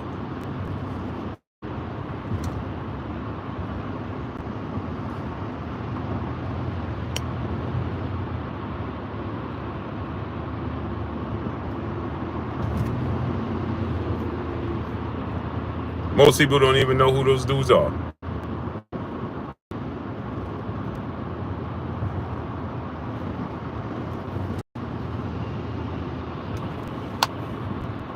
Jeff Lacy was supposed to knock out Joe Calzaghe, wasn't he? How'd that play out?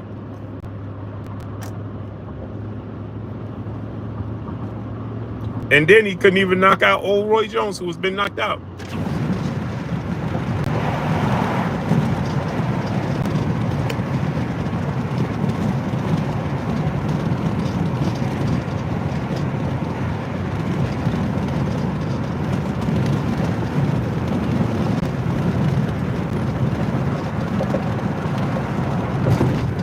How was that? Things change, huh?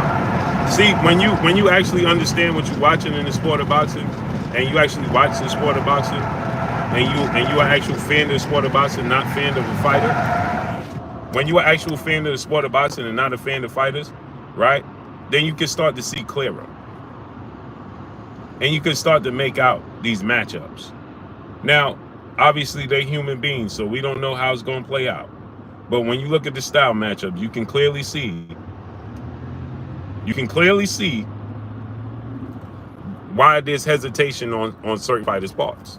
Clearly, you start to clearly see and be like, yeah, I see why this fighter don't want to fight that fighter. You can start to clearly see that.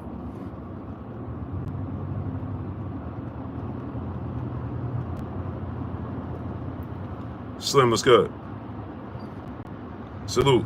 AQ Khan, what's up? Boxers have the ability to neutralize punches.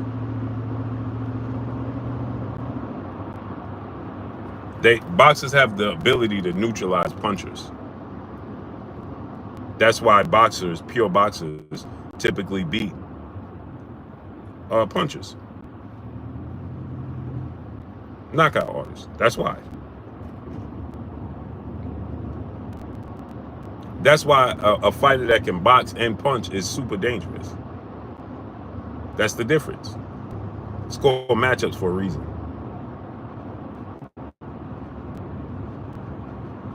Colin Davis, what's good? Who do you think would win, Martin or Frank? I think Frank Martin beats Ryan Garcia. Brian Lane, what's up, family? I think Frank Martin beats Ryan Garcia.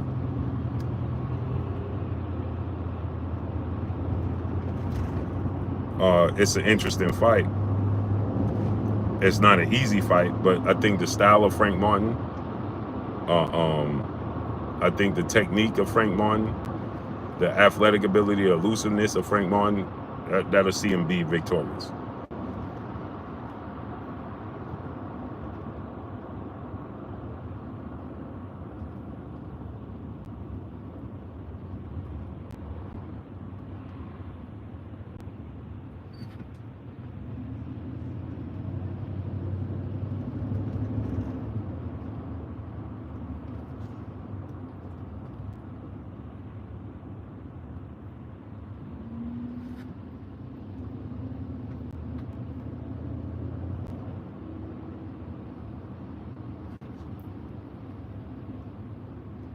I know you watching. Go ahead and challenge Blue, and I bet you shut it right down and make you look crazy. Yeah, Denzel Horton, what's up, family? Reginald Fields, what's up, family? Blue, you think Gary Anton versus Teal? Yeah, that's a bad matchup for Teal. Gary Anton Russell's a bad matchup for everybody, including Devin Haney. I think Devin Haney has the skill set to overcome it, and the ring IQ and the commitment to the sport of what Gary Anton Russell brings to the table. He's the problem. I don't like the adjustments Teofimo Lopez doesn't make or overmakes, or it's a problem.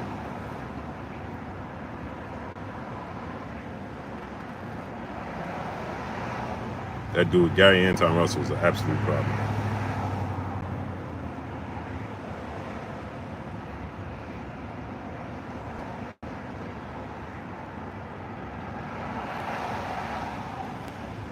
He's a problem.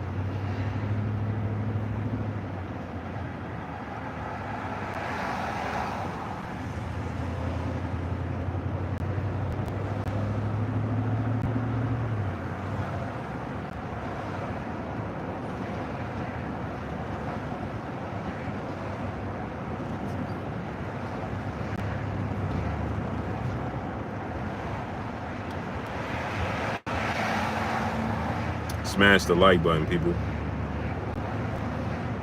Devin Haney really went to the. Yeah, that's a great pickup for the Ravens. Great pickup for the Ravens.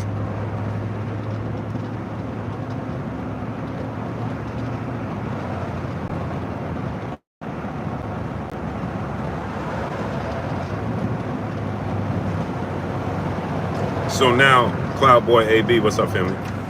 So now let's talk about this, right?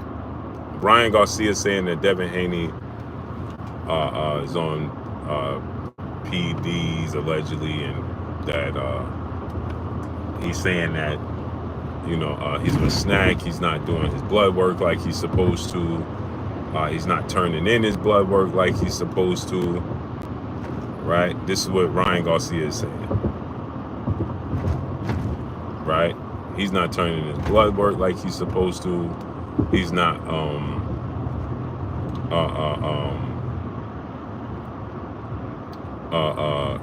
committed to, he's with Snack and all of these things, right? Devin Haney has been with the clean boxing program in WBC for years. For years. Right? With the clean boxing program for years. Right? When they started testing, Devin was the first one to say Ryan didn't enroll. Ryan enrolled after Devin. When Ryan fought Tank, he enrolled after Tank.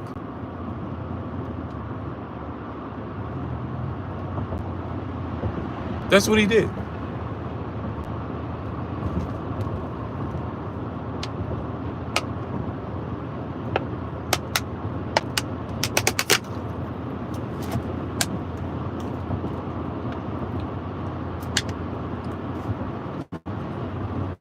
He enrolled after him.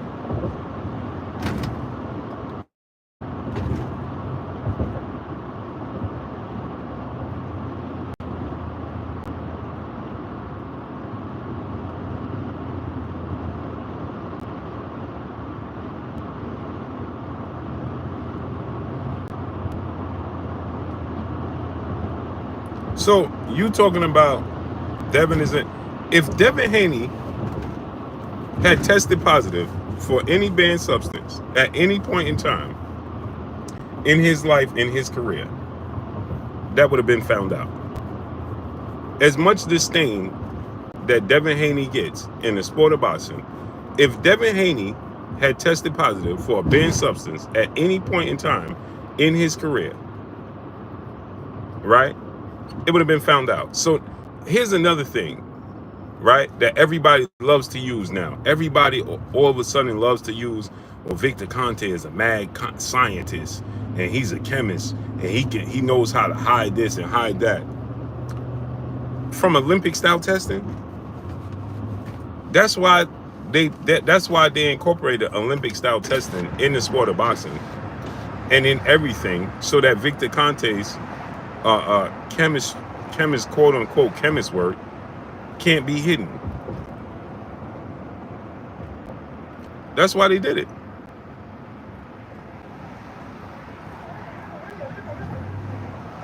Right? Andre, what's up, family? And if they know that you have any doings with Victor Conte, right, aren't they going to pay even more close attention to you? You highlighting yourself.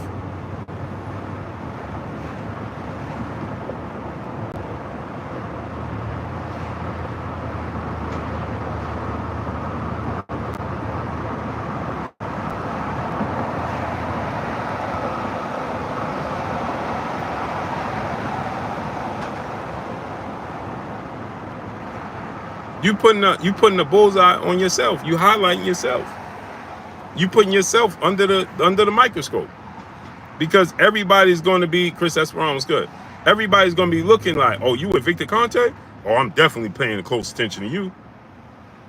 So if you're doing anything, you would want to stay clear of Victor Conte.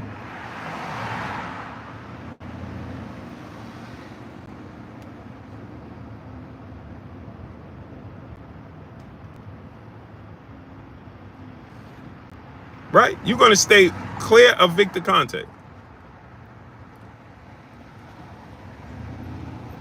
You don't want to run into Victor Conte problems, because you know the history of Victor Conte. Ralph the One was good. Tank fights will always sell over Devin fights. And what's your point?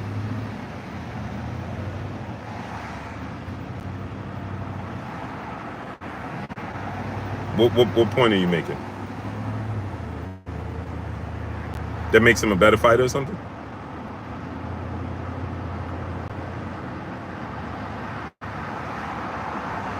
Huh?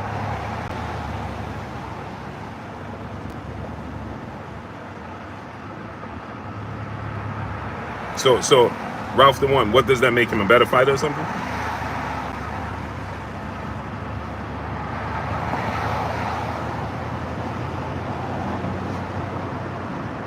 So what does that mean? Because you said that he's always going to sell more than him.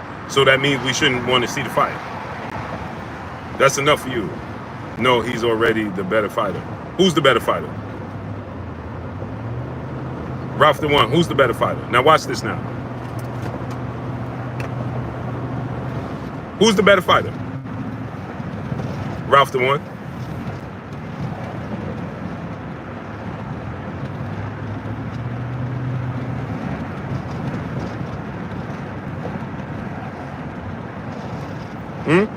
Tell us who the better fighter is, Ralph the One.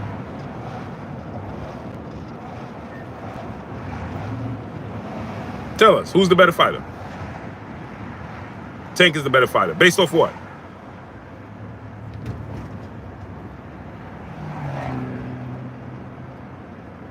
Based off what made you know he's the better fighter? How you know that? Based off of what?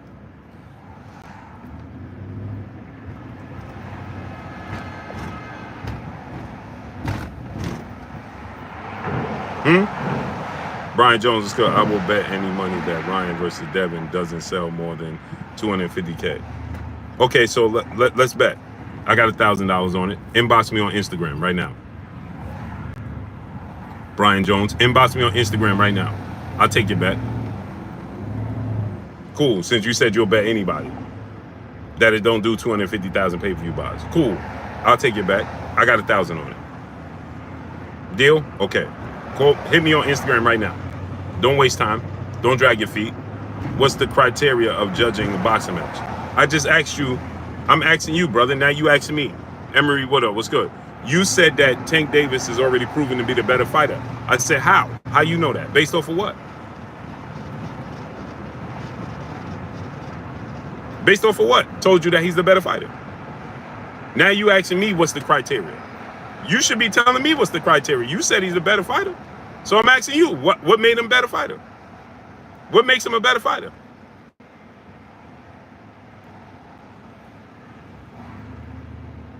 Because you said he's already proven to be better.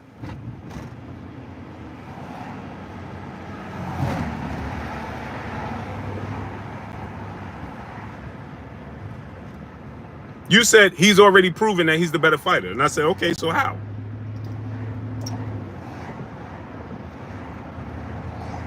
Based off of what? And Mr. Jones, make sure you hit me on Instagram right now. I'll take your bet right now.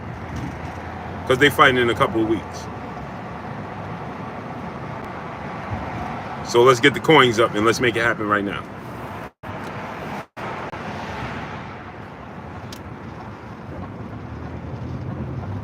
Ralph the One, what makes him better? You said he's ready. Okay, based off of what?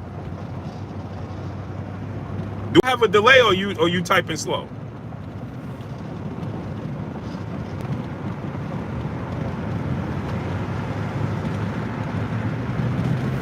Do I have some sort of delay or are you typing slow?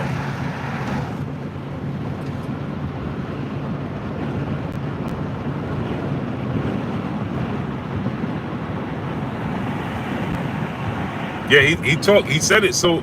I mean, you said it so convincingly. I bet anybody that Devin and Tank, that Devin and Ryan don't do over 250K. I'm your Huckleberry. I'm with you. Let's do it. Via Ferrer, what's good? What's his name?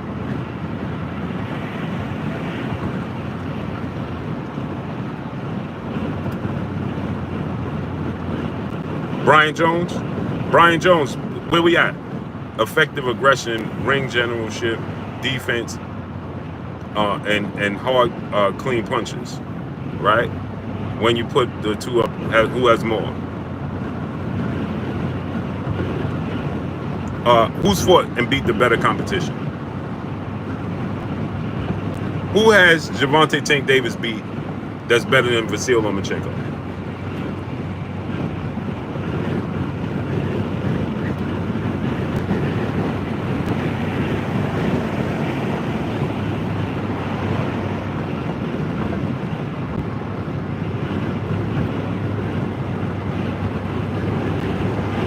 Because you saying effective aggressiveness and all of that sounds good, right? That sound good, that sound educated, right? But the facts remain is that who are you doing it against?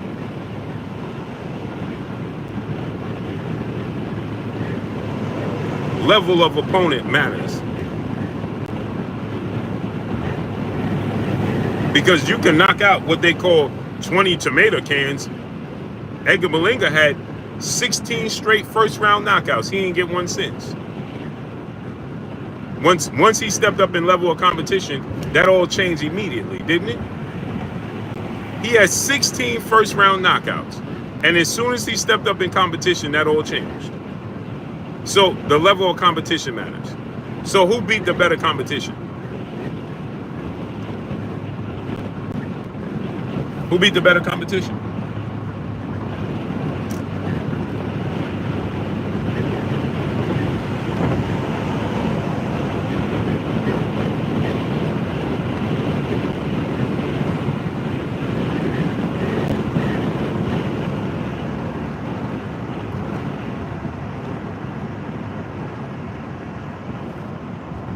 He says Dwayne Yosef, Tank beat the better competition. Cool. Who did he beat that's better than Lomachenko? Dwayne Yosef. Who did he beat that's better than Lomachenko?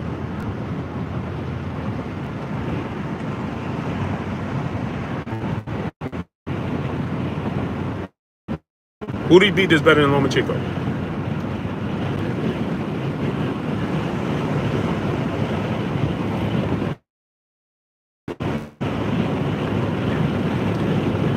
He says, actually, Devin lost to Lomachenko. Actually, he did not. That's the dumbest thing you could have said. Actually, he lost to Lomachenko. That's just dumb, and it just proves that you don't know nothing about the sport of boxing. You didn't watch the fight. Clearly. And you're just following a narrative. Oh, he lost to Devin Lomachenko. No, he didn't. No, he didn't. So since you said actually he lost to Lomachenko, okay, so what rounds did you see Lomachenko win? Go ahead, give it to me. Since you said actually he lost, and that means you studied the fight, right? Cool. So what rounds did you give Lomachenko winning?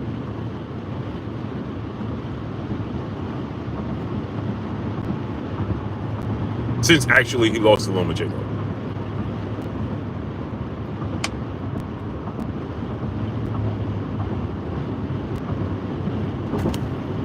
So what rounds did he beat him? What rounds did Lomachenko win? Go ahead, since he actually lost him.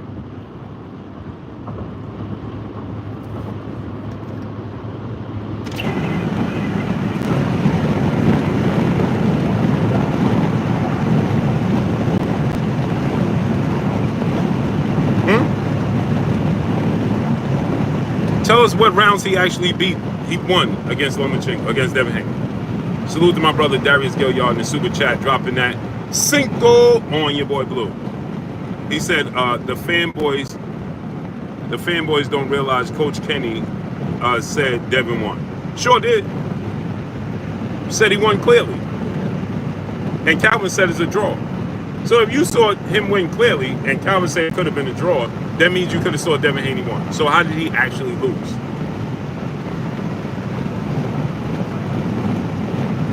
Just like they say, Floyd actually lost to Castillo the first fight. No, he actually did not.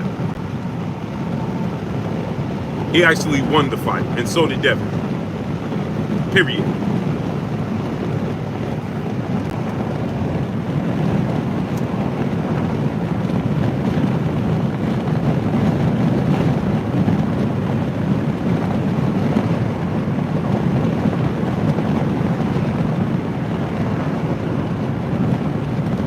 People be saying things just because they can. They just repeat what they heard. That's all. They don't know nothing. They listen to the detractors and the people that don't like Devin Haney. Oh, Devin Haney lost to him. Yeah, he lost. He lost that fight. Why? Because it was entertaining? Because it was competitive? That means he lost? That means you don't know what you're talking about. It's just like the same people, well, Tank actually lost to Isaac Cruz. No, he didn't.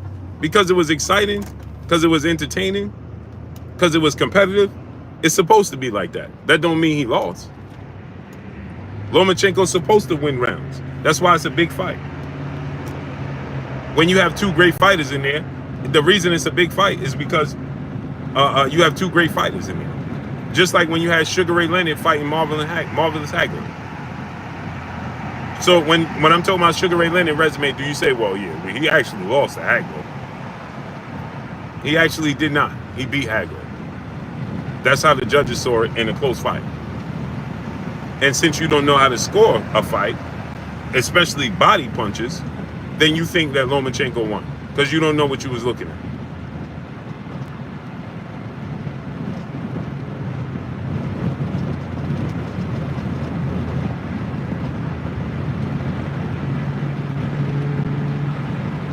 Period.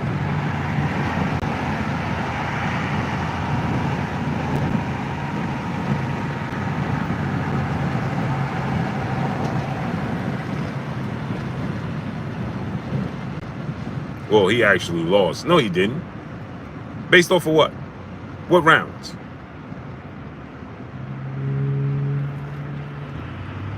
How did he prove that Haney is better than Frank Martin? Because he beat better competition.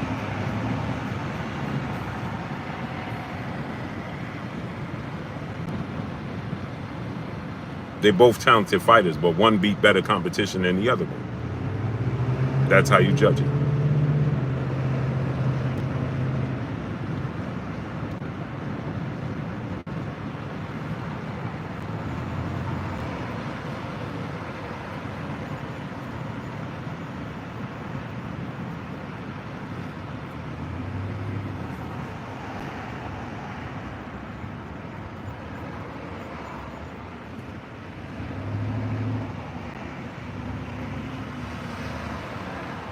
When you have two talented fighters,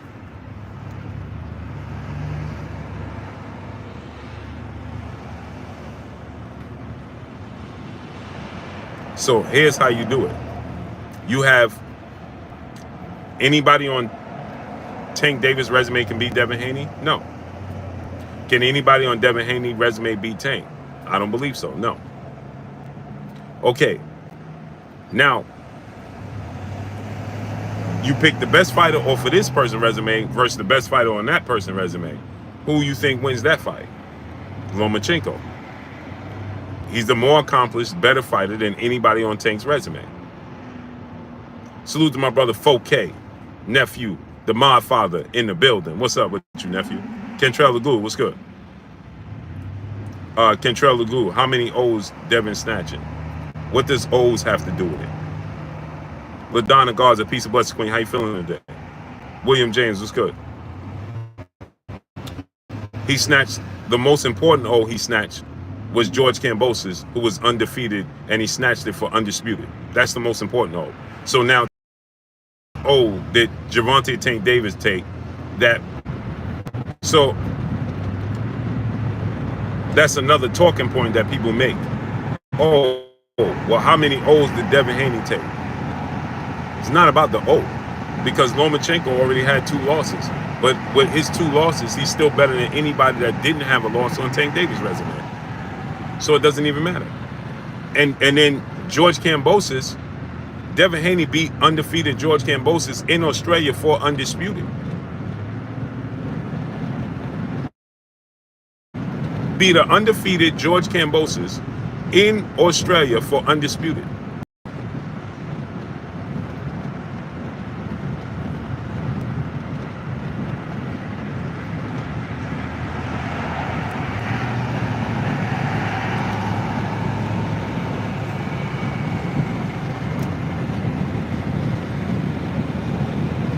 Twice. He won the undisputed titles in Australia, beating the undefeated unified champion, who just beat arguably the best lightweight in Teofimo Lopez at that time.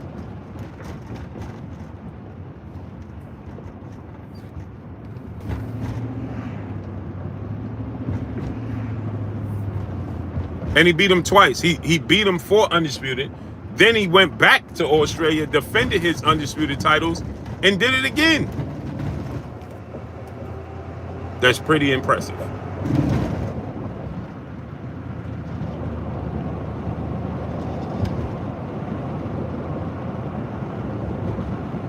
That's pretty impressive. Then he beat Lomachenko. Then he beat Regis Prograis. That's pretty impressive. That wasn't for you, boo. No, okay, Kentrell Lagoon, but I was just addressing it overall. What did you wait for? You don't have a light. You had a stop sign. Scared of the cops. Cops making a left and you stop at a stop sign to let them go and they making a left. Don't know how to drive. Or don't want them behind you.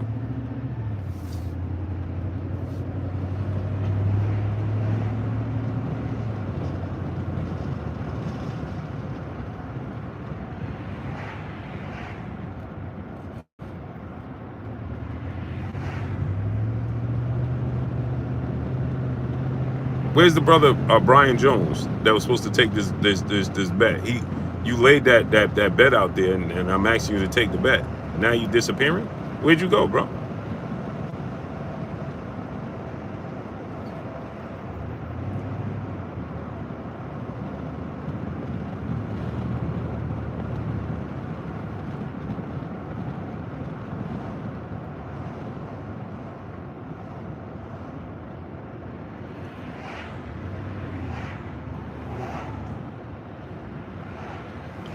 Marquez Young, what's up? Tank Frank, stopping Frank Raymond Martello. I can't never pronounce this dude's last name to save my life. July 6th, I think that's gonna be his opponent.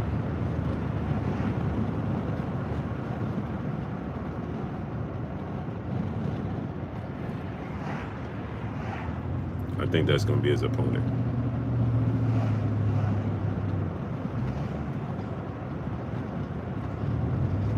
Ralph, the ones that bet the gates. Bet the gates what?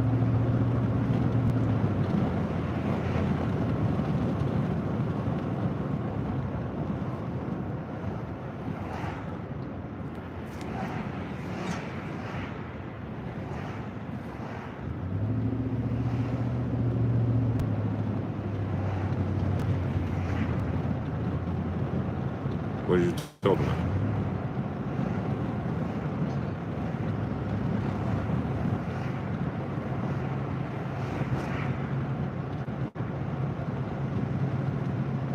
Yeah, I said that he said that Ryan and Devin is not going to do 250,000 pay-per-views. He said it's going to do under 250,000 pay-per-views. And I'll bet that anybody. That's what he said. So I said, okay, I'll take the bet. Let's make it happen. I'm saying I'll take the bet. Now he's talking about, then he disappeared. Tank and Frank versus Devin and Ryan. What about Tank and Frank versus Devin and Ryan?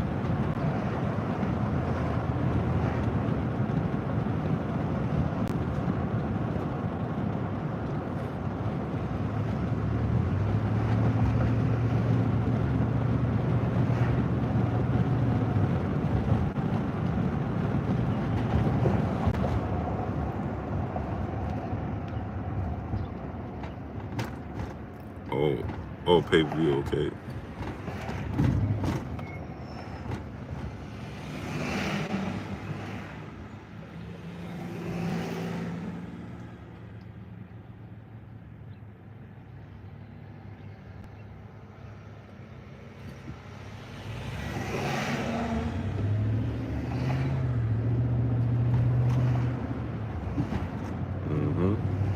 But I'm about to get out of here, man. I'll see y'all tonight, 7:30 p.m. Eastern Standard Time.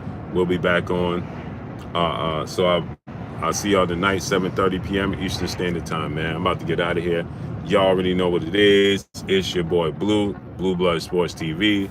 Hate, like, comment, and subscribe. If you haven't subscribed, hit the subscribe button, hit the like button, hit the bell icon to get all the new notifications. Follow me on Instagram at Blue Blood Sports TV, all one word. Make sure y'all hit the like button, hit the subscribe button, because they are not going to send out the notifications. YouTube has my channel absolutely shadow banned, and they will not be sending out my notifications until I take them to court. So they have my channel absolutely shadow banned and blocked right now. So make sure y'all hit the like button, hit the subscribe button, and subscribe to the channel. I'm going. Peace.